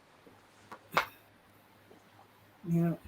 Yeah, that is sad. It makes makes dating for women, well, black women, harder out here. But you know what? We can't take what these men in these spaces say as real, because the YouTube spaces are very, very small, and we have to look outside in the real world, and I have to come to Mostly, realize that. mostly, Hmm? mostly. But what they're doing is they're not trying, and okay, I would say smart for them. They're trying to stay in their own little circle because they know if they come out and actually express those views in real life, they'll look stupid as hell. Yes. So they're No. trying to just keep the little small little circle. And if you get at least 3 people across the country to follow you, that's a victory for them. But it's sad. It's so sad. How do you feel about the red pill? What do you think about that? I don't even know what that is. Well, That's a good thing. Good job. I'm like, just say what it, don't hide behind coded language. Say what it really is. it's just an offshoot of the manosphere. Well, it's just, to me, it's another form of escapism. They don't want to listen to women. They have no intention on listening to women. What they want is for women who are not cognizant of the West. They put the same. You notice that the same playbook they're playing out of is some of the same things that I've seen white men do with other non-white women, like order them out of catalogs, order a date, order a marriage, and then bring them to the United States. And they don't have a family, they don't have any roots here, so that's easy for them to isolate them and put them in their own little views. If they cannot train you, they'll do this to somebody who is incompetent about how things work here. And the Mm. moment that woman starts to get noticed that, wait a minute, women speak freely here, women stand up for something, you'll notice that that man starts harming that woman Yep. to try to regain control. And Mm-hmm. this is what, and technically, if you really sit back and listen to these people, that's really what they have. They've learned majority of their ideologies from white men. If a Mm-hmm. white man can't get a woman, and particularly a white woman, to do the things he wants, he will go get a non-white woman who is not a black woman. But we call these women incorrectly Asians. And they come here into the United States not knowing nothing, not having a clue about anything, and they really think that everything is all peaches and cream. And it's not. He's only brought you here so he can brainwash you into what he thinks. Uh-huh. Yep. Yep. You're right. He wants control. Most of these, and let's keep it real, most of these men, white and non-white alike, they want control. Mm-hmm. Not all non-white brothers want control, but that's what Kevin Samuels was pushing at the time. Mm-hmm. Control. Woman, you gonna sit in the house and cook my meals. Okay, well, black women, if you don't do what this catalog woman gonna do, you every B, you every S, you every Y, and everything in the alphabet. And then we're gonna say the non-black woman is better than you and raise her up and put you down. Mm-hmm. All because you don't do what he wants. Now they ain't gonna pull that shit with some of these non-black white women. They may get a handful that are gullible, but they ain't gonna get many. So that's when they're telling some of these brothers, get your passport and go outside the country. Modern day sex trafficking. Mm-hmm. Yeah. High value men. How does a lawyer talk like some of these people that say they're high value men? I've never heard a lawyer talk like a gangster. Hmm. No. No. I got several lawyers in my family. No, they don't talk like that. We didn't even know what Kevin Samuels did. He told many different stories. He said he was in Oklahoma. He said he was in Atlanta. Then he said he was married. Then he was in sales. I'm like, we all jump through careers at some point, but man, it seems like to me nothing about you is consistent. Facts. But then you're telling women, predominantly black women, lose weight. You're too fat. Yeah, yeah, and shoes. And then he put down the the BBW, and under their terminology of what falls under BBW or fat, the woman he was with is technically fat under their definition of it. Yep. And then they say, "Oh no, she's not fat." Excuse you. You said Yes, she any is. woman that's and even a 10 is too fat. Any Mm-hmm. woman that's 12, size 12 plus is fat. Excuse me. I saw the pictures of the girl. She's at least a 16. Yes. She And weighed easily like 170. and Do yet y'all y'all see the screaming out contradictions in this? that she's not fat. I said, wait. Y'all gave that definition, not us. We've been telling y'all. Y'all don't know what y'all talking about. Y'all see these contradictions? Y'all see these contradictions here? See, they're playing to a certain black male audience. And that black male audience, and I bet you if you got to meet these men in real life, they're not the men who they portray on the pictures. They're not. Some of them probably live at home with their mamas. Ain't nothing wrong with that. We all fall on hard times. Some of Mhm. these people probably have bad credit and they living on somebody and living on another woman's credit, Mm-hmm. which is wrong. You shouldn't use women. You shouldn't deceive women. You shouldn't be deceptive. You should say what you're gonna do and mean what you're gonna say. If she chooses to stay, that's her choice. If she chooses to walk, is the smartest decision she's ever made. Walk. Most of these people don't have what they say they have. Many of them are buying renting cars. Many of them are renting suits. Many of them, James Clemens in suits. many of them renting them suits for a day or so. I mean, once again, listen, nothing wrong with it. If that's how you got to live, hey, nothing wrong with it. But admit what you're doing out in the open. Hey, look, I'm renting this suit because I have a special event to go to. I'm renting this car because I don't want to put miles on my car. All you gotta do is just say something, say the truth. People respect you more if you told the truth. Mm. But that's not going to get me sales. What's going to get me popularity is one, I'm getting money from the people who support me, so then I can go out and pay Vlad TV to put me on his show and interview me. Because nobody, I bet you ladies, nobody knew who this man was. He was paying his way. He was paying for an interview. Nobody is coming to him saying, Kevin Samuels, we like your book. Why don't you come on The View?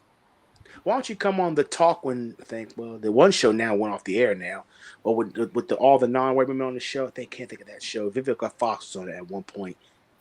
I know you talked the Foxo panel. Not Fox Soul. It was another one that just went off the air with Lonnie Love and That's the view. The talk. the yeah, they never called him and say, well, come on here. The only one I saw on YouTube was Bounty Hunter D. That's the only YouTuber I saw, and he's an actual bounty hunter. Mm-hmm. He was on that show maybe one or two times, but I've never seen any of these clowns on television talking. Thomas Sotomayor was another one. That was it. Just two. I don't like him at all. I'm sorry. I just don't. Because Oh God. I don't, because he has a whole podcast. He talks down about black women. This dude does porn and he shows his porn and he's sleeping with the same woman he has hatred for. And he has two daughters, and he just has a bad view in Well, social media and well, in ma'am. all views. Well, ma'am, we're seeing the hypocrisy. The hypocrisy is I don't like black women because they don't cooperate. I like the black women who cooperate. When he went on Fresh and Fit, and I never even knew who these guys were. When this this young lady, I'm, I'm sorry, man. I'm trying to have a constructive conversation. She went on the show and said that the man's phallus stinks. Now, how would she know Ew. that? How would she know this? She said you could smell it through the clothes. Oh Oh, gosh. Ah. and he had flew her and her friend to this to wherever he was to get on a podcast, trick Oh, these that women was into believing they Miami. was going to be on a podcast having a conversation. Oh, okay. I'm sorry. I think he was in Miami. Okay. He was And like, then he tries to squeeze them in to have sex. The other lady does. The other girl doesn't. Smart on her. But when both of them didn't refuse to when both of them didn't play, one of them did, the other didn't. He went on the show and then said that this woman was better than the one that didn't give sex to him. And I mean, she bust him upside the head. I said, "Good for you. Do it again." yeah, she But punched him in the face. She should have pressed charges on that Fashion Fit podcast, to be honest, to put yeah, her I in would a have done violent too. situation. And have them, they over here recording the video. Like, what the hell? That could have been your sister. And you sitting here recording it. Like, I don't, like, why oh, would you want to see a woman being, like, that's to be in a because Well, podcast like that? go ahead. they don't care for black women either. No, if you looked at that Yeah. episode, all they had was non-black women on there, and maybe one or two non-black women of color. Just one or two at best. But I think that's really, I think that's more of a business. That's a business thing they do, but outside the business, that's not how they really view things. It's more of a business, and it sounds like it from what they say on record and what their actions are off record. It's a business. No, they've been called out by women. Yes. The Shoot, they've been called hypocrisy is out by real. men. The hypocrisy is real over there. But I think it's more of a like I think the hypocrisy is the business.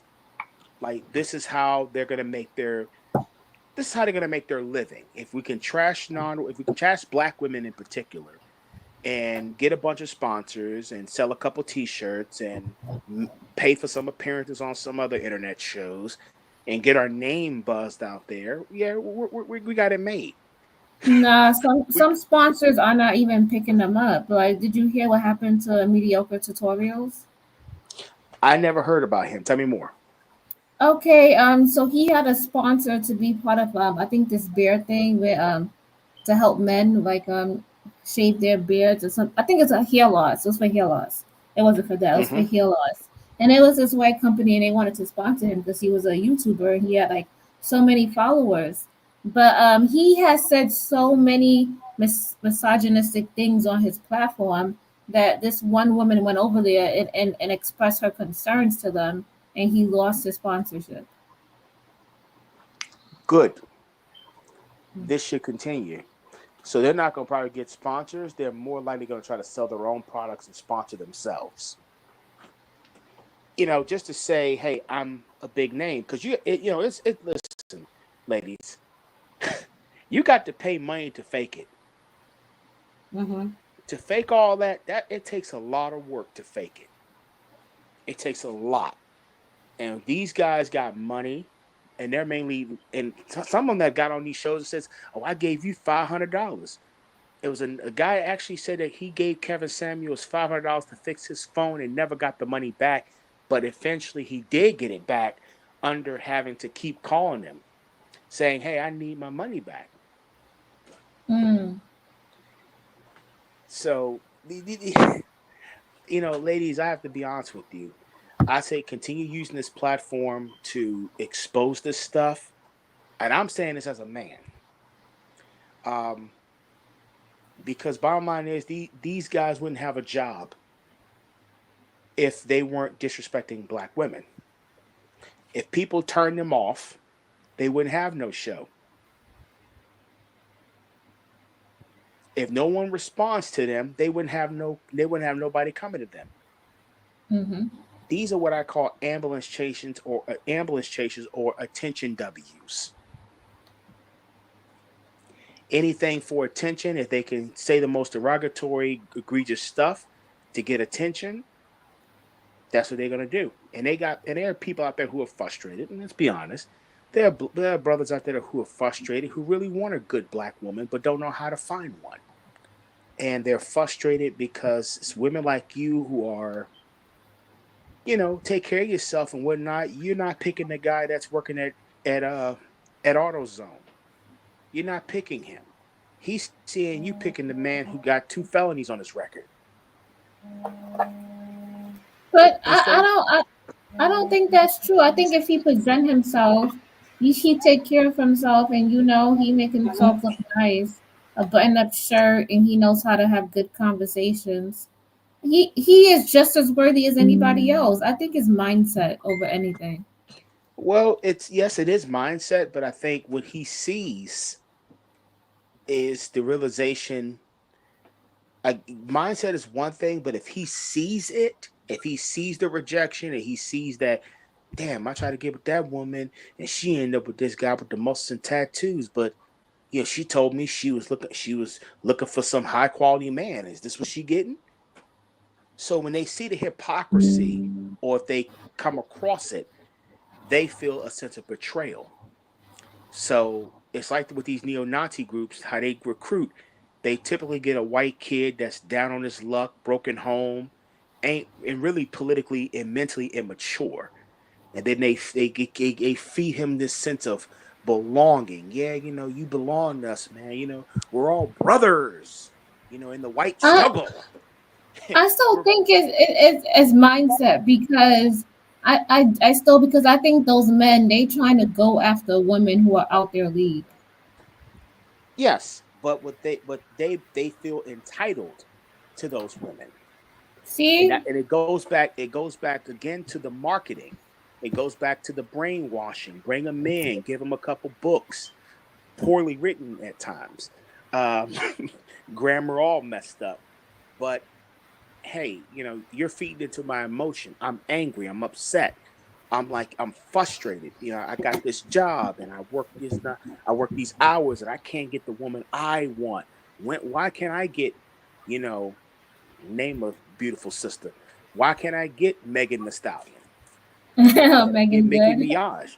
Why can't I get Carly B? Why can't I help? Why can't I get Sierra? Why I can't? Those are stars. Come on, those are stars, and those are bad girls. I don't. They don't want good women. They're not good women. But they want the good woman, but it's a confusion. It's like we want the package with the woman. So we want good girl qualities on Carly B. You're It not doesn't gonna make get sense. somebody like that because a woman is gonna care about her self-image. I think you would be smart enough to know that. Like, why would you want a woman who dress up and who talks like that if you're gonna take this woman out to your business meetings and she's gonna meet your close associates? Is that what you really want? Me personally, no. Make it But make sense. in the laws of compensation, if you can't get the woman or the man that you want, you're gonna take one and try to mold them into being the man and woman you want. Hmm. And if that's called the healer. I'm gonna get you off the drugs, but I gotta want to get off the drugs. I'm gonna turn you into a high quality man. See, I can't find the Kevin Samuels lookalike, so I'm gonna create a Kevin Samuels lookalike. I can't find, that woman with the tight fit body and the good woman personality. So I'm gonna go out there and find one that I can make one. I'll pay for her to go to the gym. I'll pay for the tummy tuck and the cosmetic surgery. I'll pay for it. Oh man, I'll pay for her to get the boob job. I will pay to make her the woman I want her to be. But that also comes at a cost because if I buy you, I'm expecting you to obey me. See, that's the Yeah. subconscious control. See, I'm not going to expose what I really feel out in the open. Why not? Let's talk about it. Why? Because Yeah, you're talk not going to about date. it.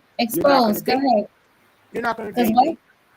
You're Yeah. not gonna date me. If I put You that ought out there, to, you're not gonna mess with me. yeah. No, You But ought we to, have because you're gonna be smart enough to walk away.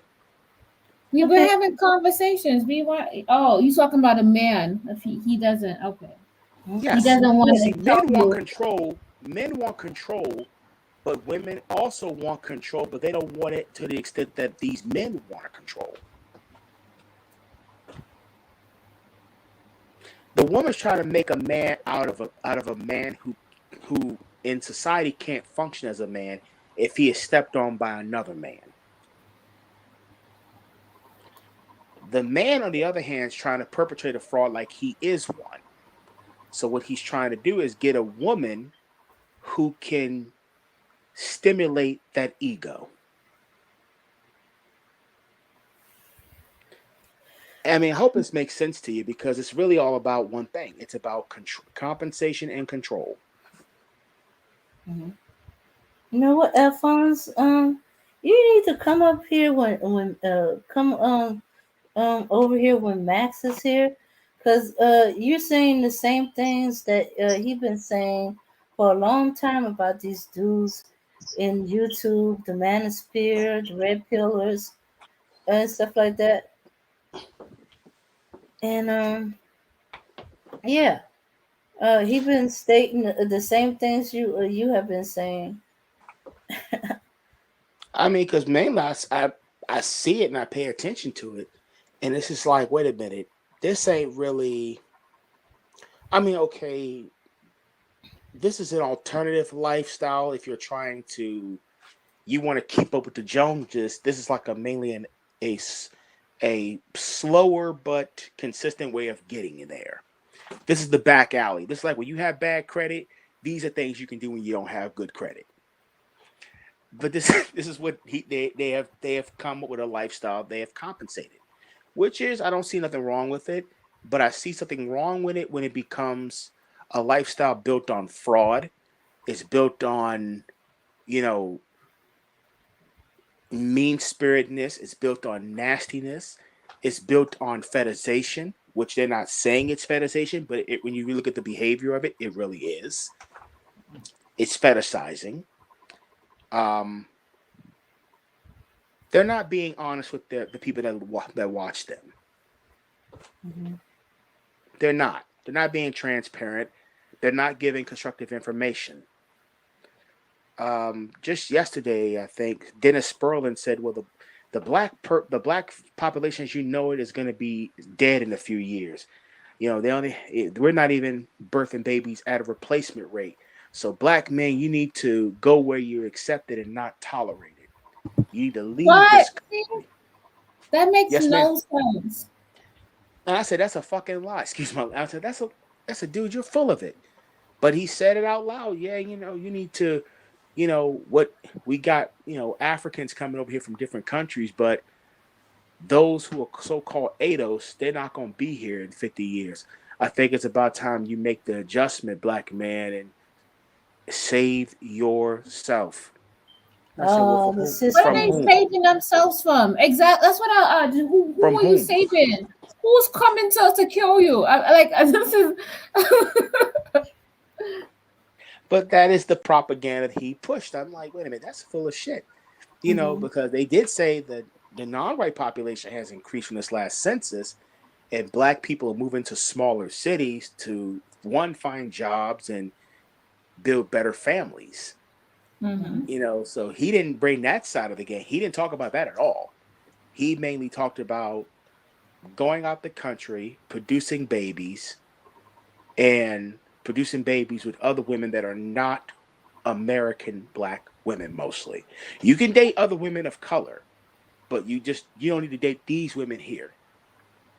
But what is like? Why would you say that? If you, to me, every woman I've seen and been growing up, they have always held down a man. They have always did all these things for a man. And then I get in these spaces and I hear these men talk about this, and I feel like it's hypocrisy because when I see out in the real world, I always see a woman taking care of a man, a woman submitting to a man, and it's always to the woman's detrimental.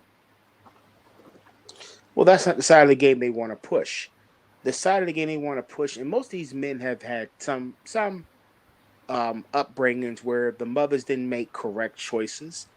And most time when a woman is young and just starting out producing a child, she don't have it all. She don't have all the answers. I mean, I don't Mhm. expect no 18 to 20-year-old having a baby to automatically be a 30 and 40-year-old raising a kid. I don't expect her to know it all. I expect her to learn as she goes along, but Mm-hmm. she's just young herself trying to figure it out. And they blame her for the dysfunction. So you mainly blame her for having sex with the man who birthed you. They blame the parent that stays, Yeah, Yes. yeah, and So then they they talk. blame that person. Go ahead, ma'am. No, no, go ahead. They yeah. blame Well, the, they blame oh, the I'm sorry. mother because the mother is just there. And so some of these men I've actually talked to, I said, "Well, what does your mom think about this? What is your what do your family members think about with these views you have?" And they go into, "Nigga, don't get into that bitch ass shit. That's some emotional shit."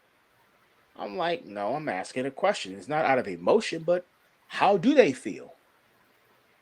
Man, we don't deal with emotion, man. We deal out of logic.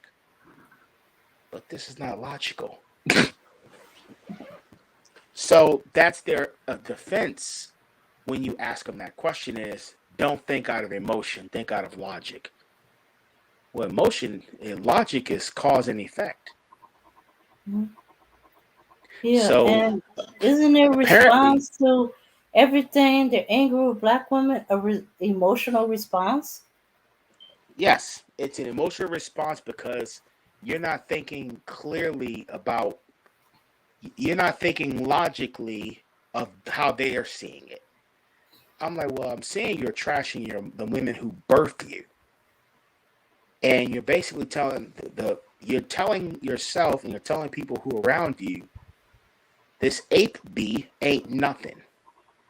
Yes, they've actually called the woman, black females apes. Mm, Yes, they have. Um, okay. but it goes right back to that same thing. They go when they have these non-black women, they don't talk about how great they are as mothers. They don't talk about how they're great are as wives. They talk about how their sexual prices are. They talk about how big the butt is, how big the boobs are, how nice the hair is shaped, and whatever the case may be.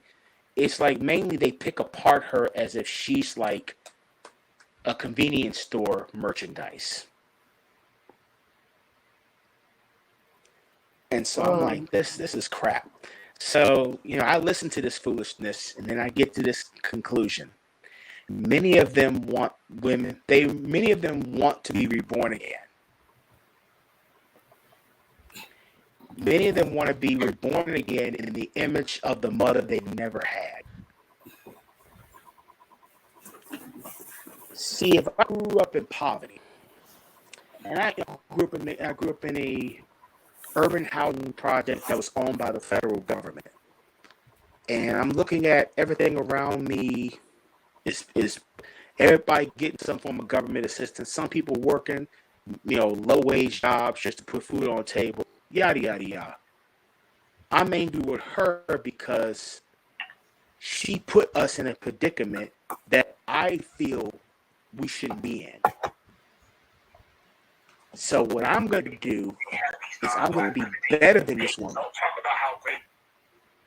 And what sorry I'm going about to that. do Sorry is about that. find a woman, that's okay, find a woman that I can reproduce myself through.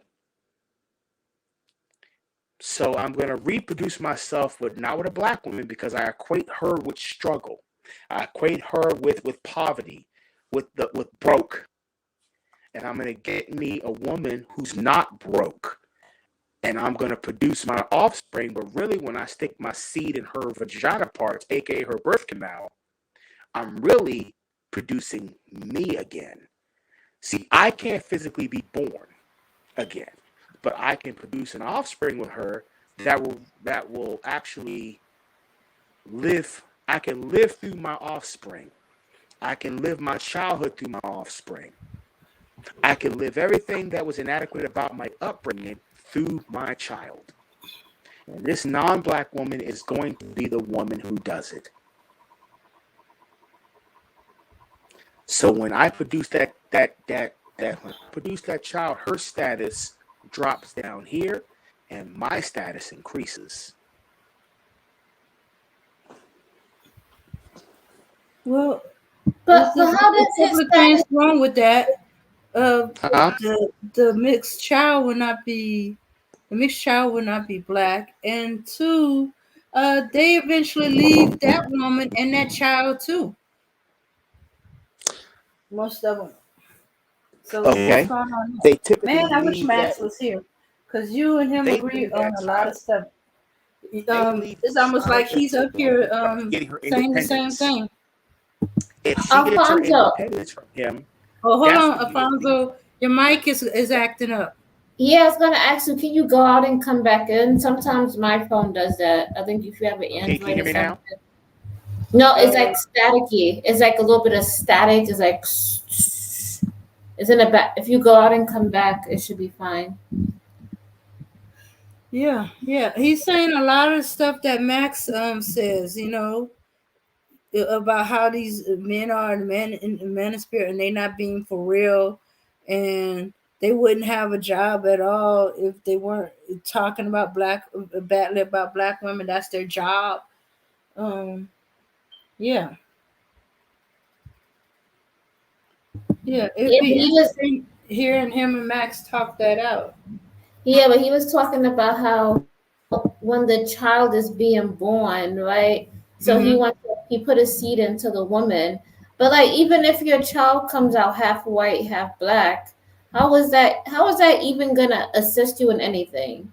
You're unless you hoping that the woman has really good money and good fortune that she's able to pour into the child and take you guys out of a neighborhood. I don't know. You're still black essentially.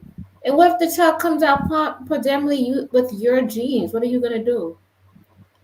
Mm-hmm.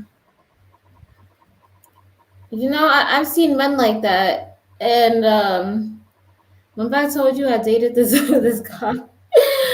This was like a while ago. But anyway, I dated this guy, and he had check this out. He had 3 kids, right?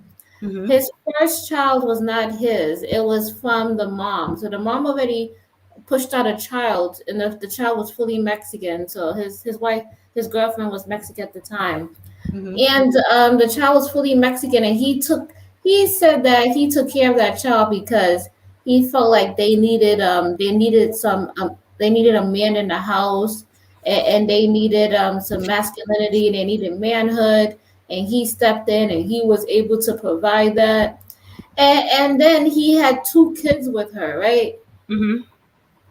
And his 2 kids are mixed, but they look primarily, they really look Mexican. They got like a hint glaze of black. And I Mm-hmm. was just like, well, I was just saying, your kids are beautiful. That's nice or whatnot. And you know what's so crazy? He's talking about how my kids, they like my culture. I teach my culture. I teach my kids my rap music. I buy my kids Jordans.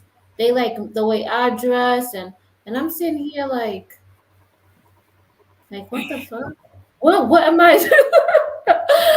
like, Dave? I was just sitting here and I was like, am I in a twilight zone? What what the hell is going on? Mm-hmm. Because I'm just like, are you not thinking about your kids? Are you growing up your kids because you want your kids to be fetishized as black? I'm lost here. Like, how are you growing up your kids and you have your kids listening to this vulgar music? And I'm just like, what? And then you buy your kids these expensive clothes. And I was like, so you buy your kids these expensive clothes every week? And he was like, yeah. And I was just like, I have a son, but I don't do any of that. My son doesn't listen to any rap music.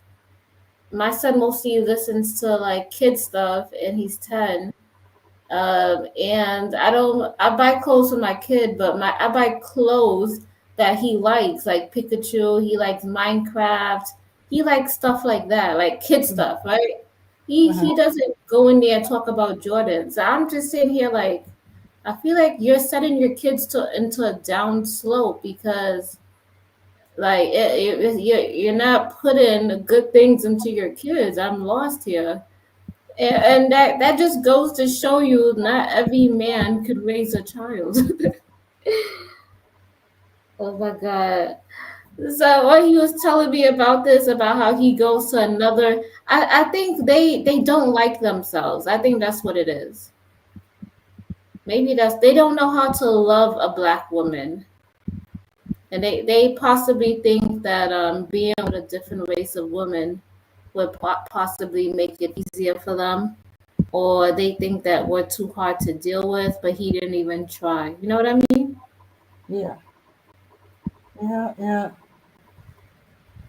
And he's supposedly teaching his culture, and I'm like, wait a minute, the culture is more than Jordans and rap music.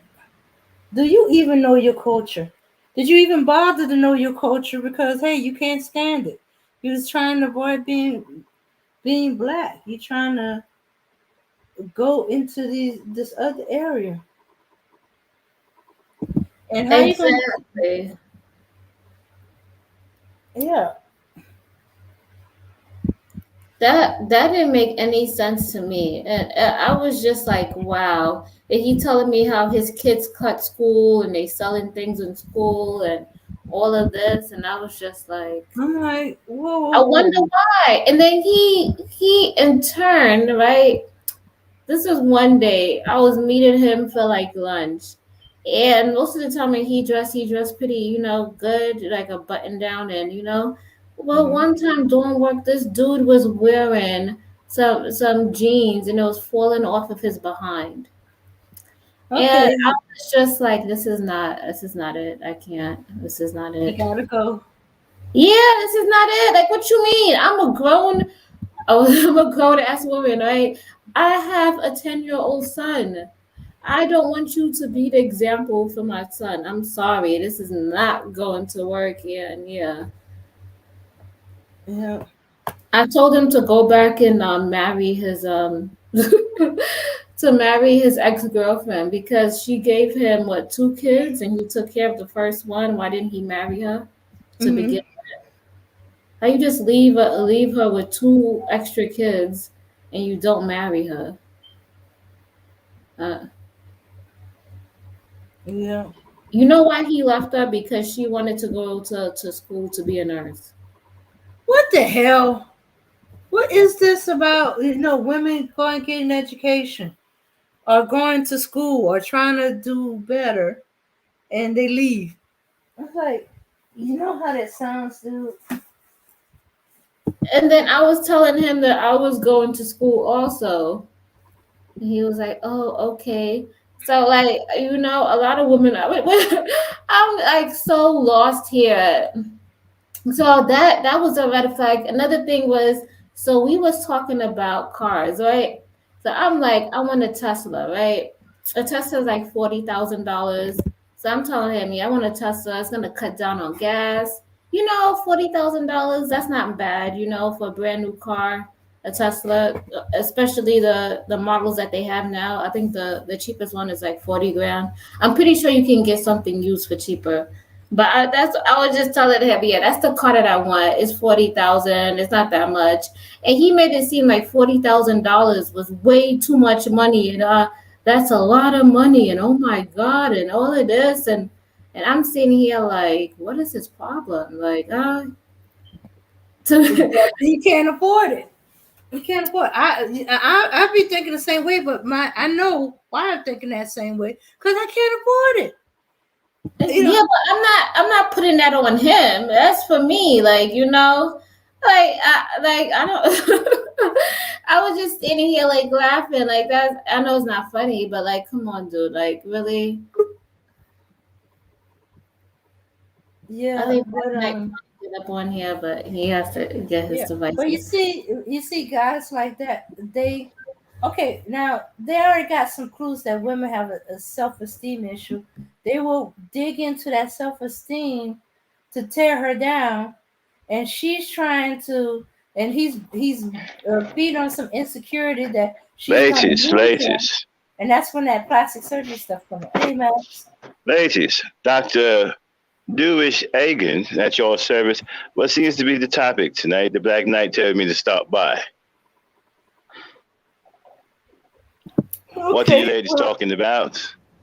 Well, let me see. We were talking about, the shame of our bodies, and then we start talking about the insecurities of the You know, when you say, manosphere and the red pill and the sissy bins. Yeah, can you, we had Alfonso come up here, and he was a delightful to talk to. He was very delightful, and he sound like you, Max. He's a very good.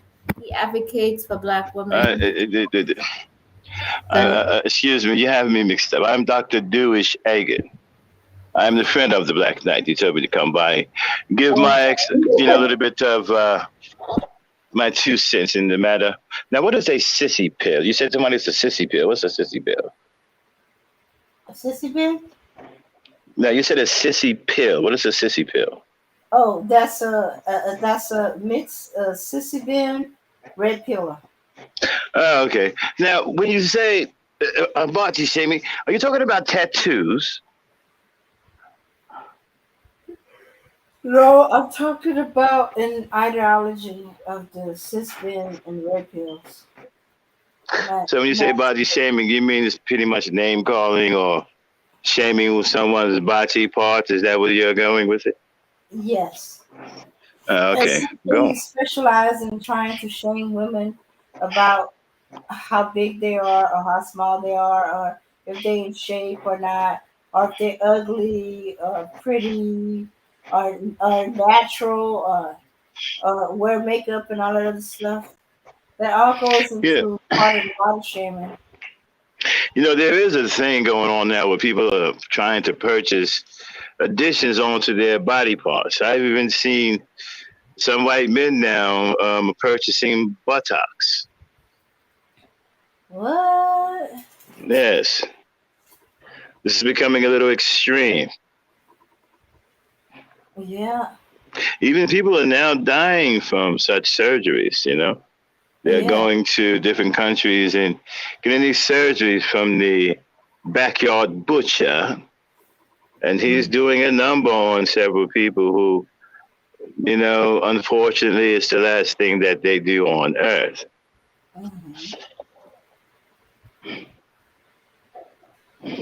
Oh yeah, unfortunately, yeah. Which is making the plastic surgeons or the fake surgeons very, very happy because people are spending their money to get these things You know, done and not doing their research. I don't like when it comes to surgery, the things of that nature, I favor the Western civilizations over the third world countries and the Eastern civilizations because they simply just aren't as advanced in medical surgery than the Western civilizations are. Because you think about it, right? You go out and you want to purchase a body part and you run into some back alley butcher who happens to be a meat hacker and he pretty much, hacks you to death. Or you bleed out or you die maybe 2 or 3 days later.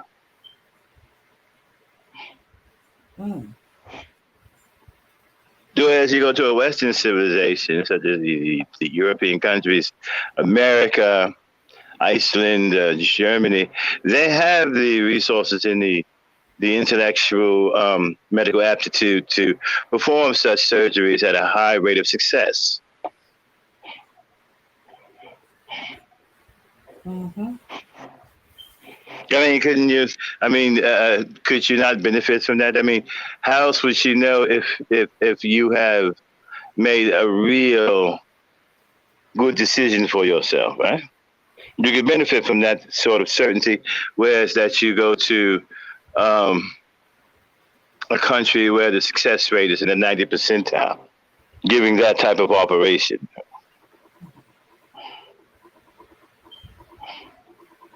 Wow. Okay.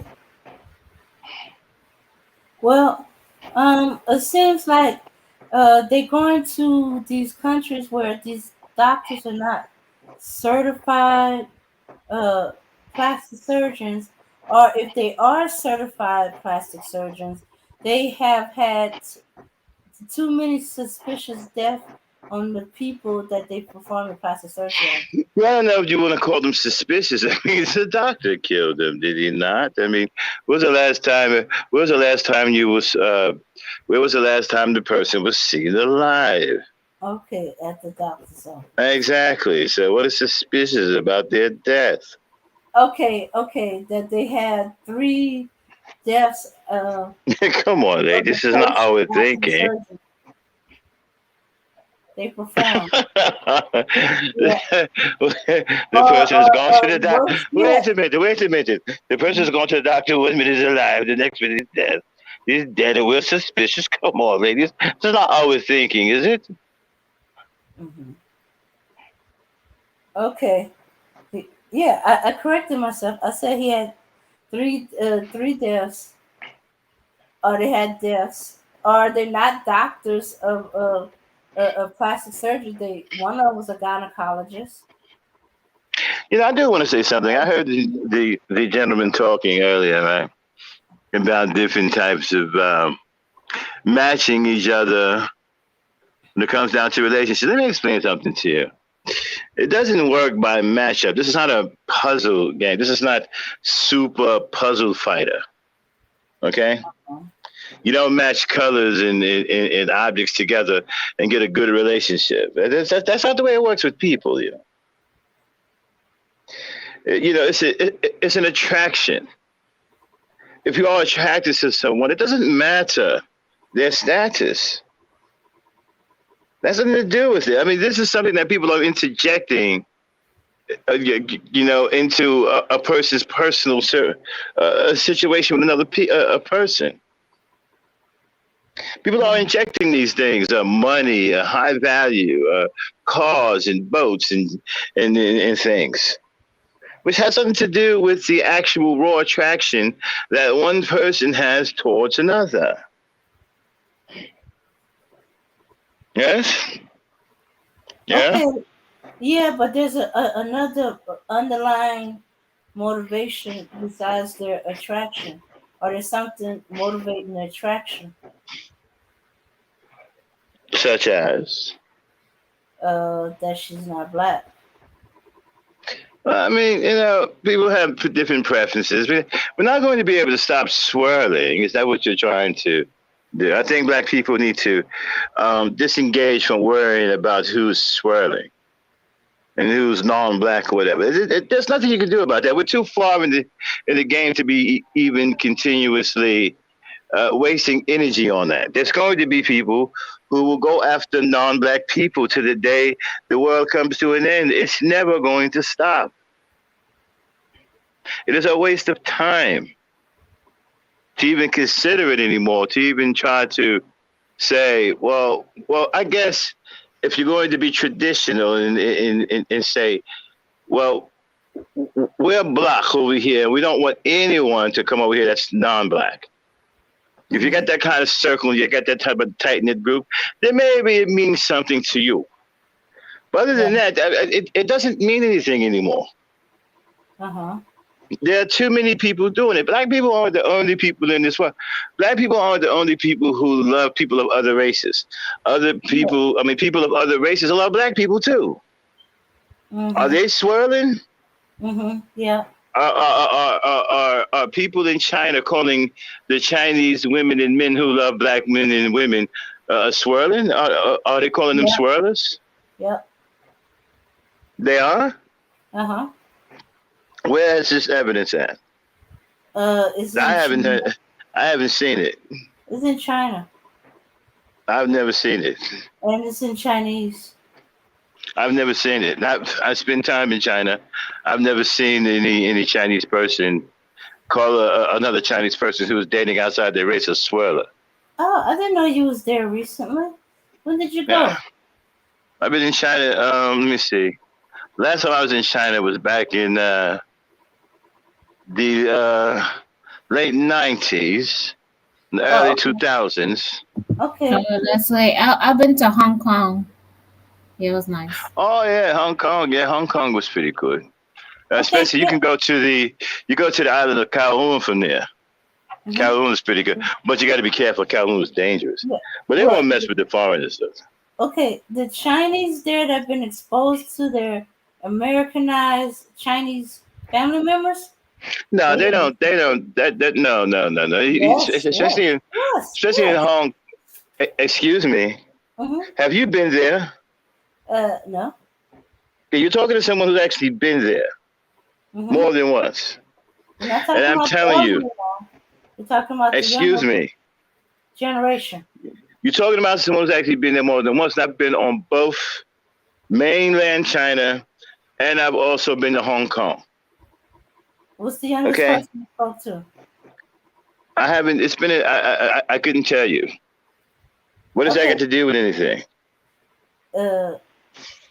Younger generation who's been exposed or had lived in America at some One person does not speak for an entire generation. Okay, we weren't talking about an entire generation. And they do speak for their generation. Okay, sorry to intrude in your conversation, but I just wanted to let everybody know that you guys can hit the link and come up on the panel. You know, you can share your views.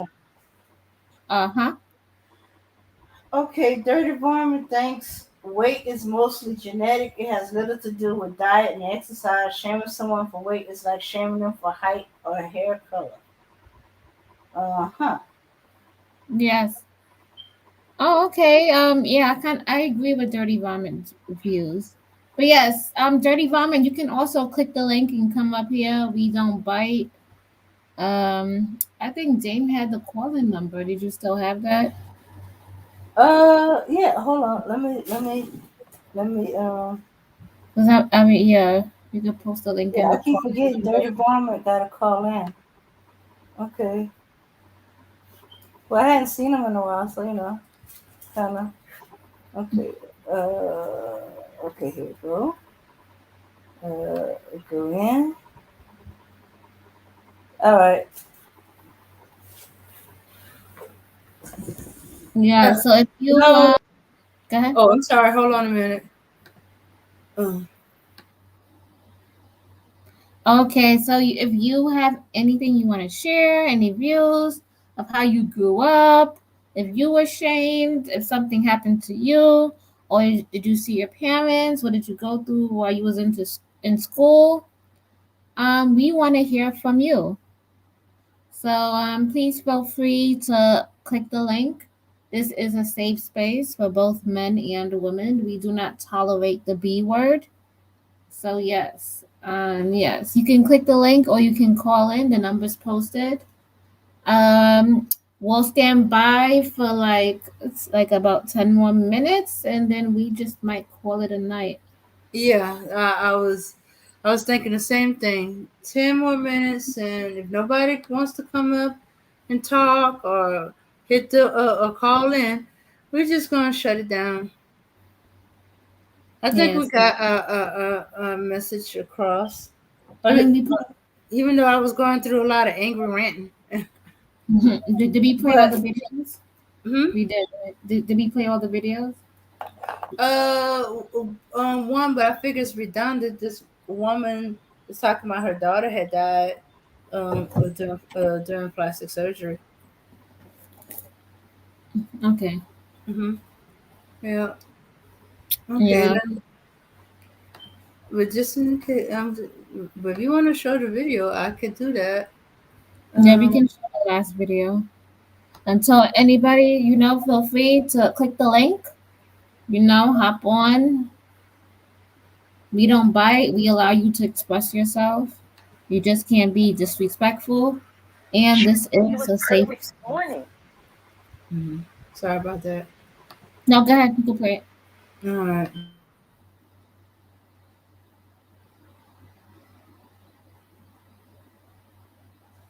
She was perfect this morning. She was happy. How could she be dead? Only on 6, a mother with a warning tonight for women who are thinking about having plastic surgery. She says her daughter died for beauty and she doesn't want other families to experience the same pain. The Miami mother's sharing her story tonight with NBC6 investigator Dan Crowth, who has spent years uncovering complications with one popular procedure. There's not 1 minute that goes by that I don't think about her. She went from planning her daughter's birthday one week to planning her funeral the next. She was not just my daughter, she was my best friend. Yolani Fadez's daughter, Danae, was beautiful. She was beautiful inside and out. But after giving birth to her third child, she wasn't happy with her body. After her third baby, she gained a lot of weight and she just couldn't lose it and couldn't lose it. She decided to go for a Brazilian butt lift procedure. That's where a doctor performs liposuction to remove fat from unwanted places and uses instruments like this to inject that fat into a patient's backside. That was the last picture she sent me before she went in. On May 10th, her daughter texted her right before surgery. She says she got the emergency phone call 2 hours later. I remember is falling to the floor. That's the last thing that I remember. I remember I had no strength in my body. Her daughter died of a fat embolism. That's where a piece of fat gets into a patient's bloodstream and causes them to stop breathing. I was like, oh my God, my daughter died like that. The NBC6 investigators found she's one of more than a dozen women who died after undergoing the same procedure in South Florida, different doctors and clinics. She's in the picture of a dozen or more. This is happening to many girls. A family friend started this online petition calling for change to help prevent more deaths. Think about it. If another girl goes through it and passes away, they're not the ones that are going to suffer. The family members are the ones that are going to stay suffering. Our investigations over the past 4 years helped lead to a new law that goes into effect next year, allowing the state to immediately suspend a doctor's license in the case of serious injury or death. And the Florida Medical Board voted last month to prohibit doctors from inserting fat into a patient's muscle, a way to prevent deaths. Doctors have even issued new recommendations on how the surgery should be performed. But all of these changes going into effect after her daughter's death. I love you, Dania. I love you, baby girl. Mommy will always be here for you, Mommy. Our reporting led to a worldwide study that showed a patient is up to 20 times more likely to die from a Brazilian butt lift than any other cosmetic procedure. Doctors tell me there are known risks and side effects, but when done properly, death shouldn't be one of them. Dan Crowth, NBC6 News.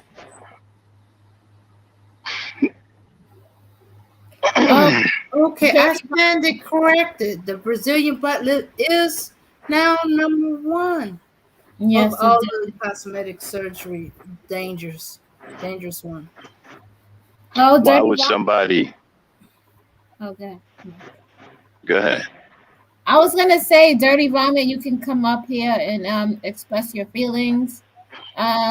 You was up here last time. You can call in. We're here talking about body images, and if you have something to add, please do so. Go ahead, Max. Yeah, Dirty's pretty cool, man. He usually has something cool to say. What up, Dirty? Why are women doing this to themselves? Why are they going there to get these? I mean, if you know that these people people are dying from these surgeries. Why are you going there to get these surgeries? You hate yourself that much? I mean, nobody should be able to make you feel that bad about yourself. Not even yourself. You shouldn't. Why are you even doing it? Low self-esteem. And looking at Instagram models. In her case, she's looking at how she looked in the past when she was younger, before she had the kids. And the last kid, she gained a lot of weight, and she didn't look like herself anymore, and she couldn't lose it. She was trying, so she figured she'd get two things. She'd get the stomach fat removed that she don't want, and she get the butt lift that she do want. And it'd be win-win. Remove fat from one area and put it in the area that she can appreciate and be fat. And what does this do eventually? What, it just gives you a bigger butt, or it takes some more? What does it do? It gives you that hourglass shape. So you got a flat stomach and essentially a big ass. That most men want. And they like it. I want big butts, I can't deny. Other brothers up and lie. Yeah. Man, that's crazy, man. It is. And we realize how dangerous it is. Even I when guess it's no different than the person smoking, right? People know that smoking is going to kill you, and I guess they continue to smoke. Mhm. No, So, that's different. That's addiction. They're Yeah. well, it's addicted no, to the nicotine. well, I mean, I don't know. It's just crazy, man. I can't figure it out. Do you see women are dying from it? Mm-hmm. Yeah. Most of the time is the deaths are a lot of the times the deaths are from uh uh uh in these chop I stop mean, a piece of type fat of got caught plastic into the surgery. bloodstream because your oxygen is carried through your blood. So, yeah, I can see her suffocating. Yeah. Mm-hmm. Yeah. Yeah. Mm-hmm.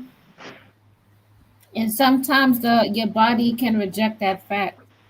And Mm-hmm. what if you Yeah. have those fat pockets? You still get your fat back in your stomach where you took out.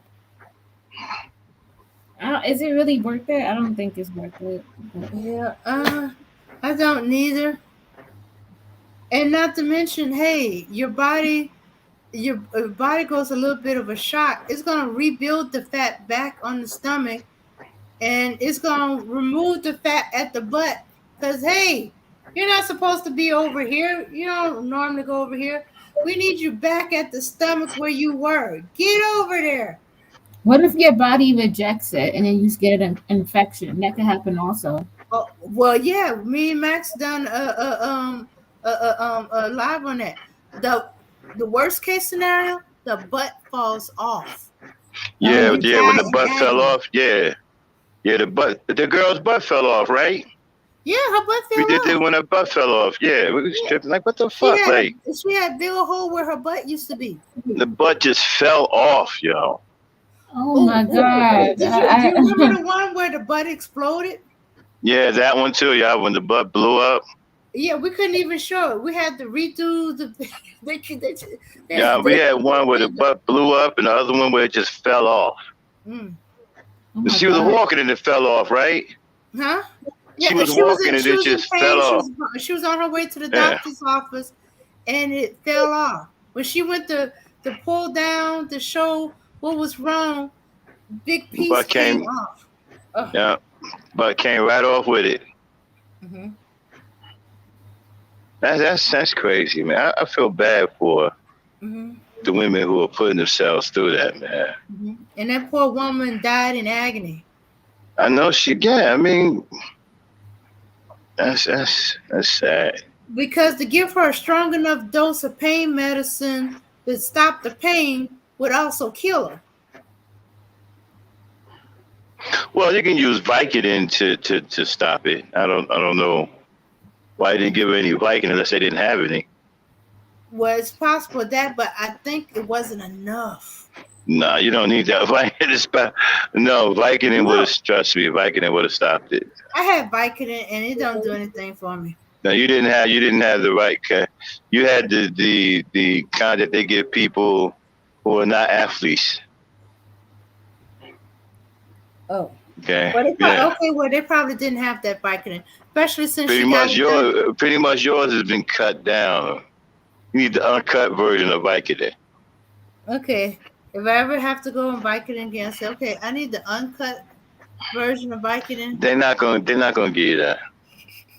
Yeah, they'll think I'm a drug addict and cut me down even more.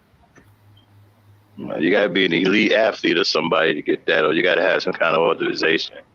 It's kind of like having a Category 1 permit for C4. Mm.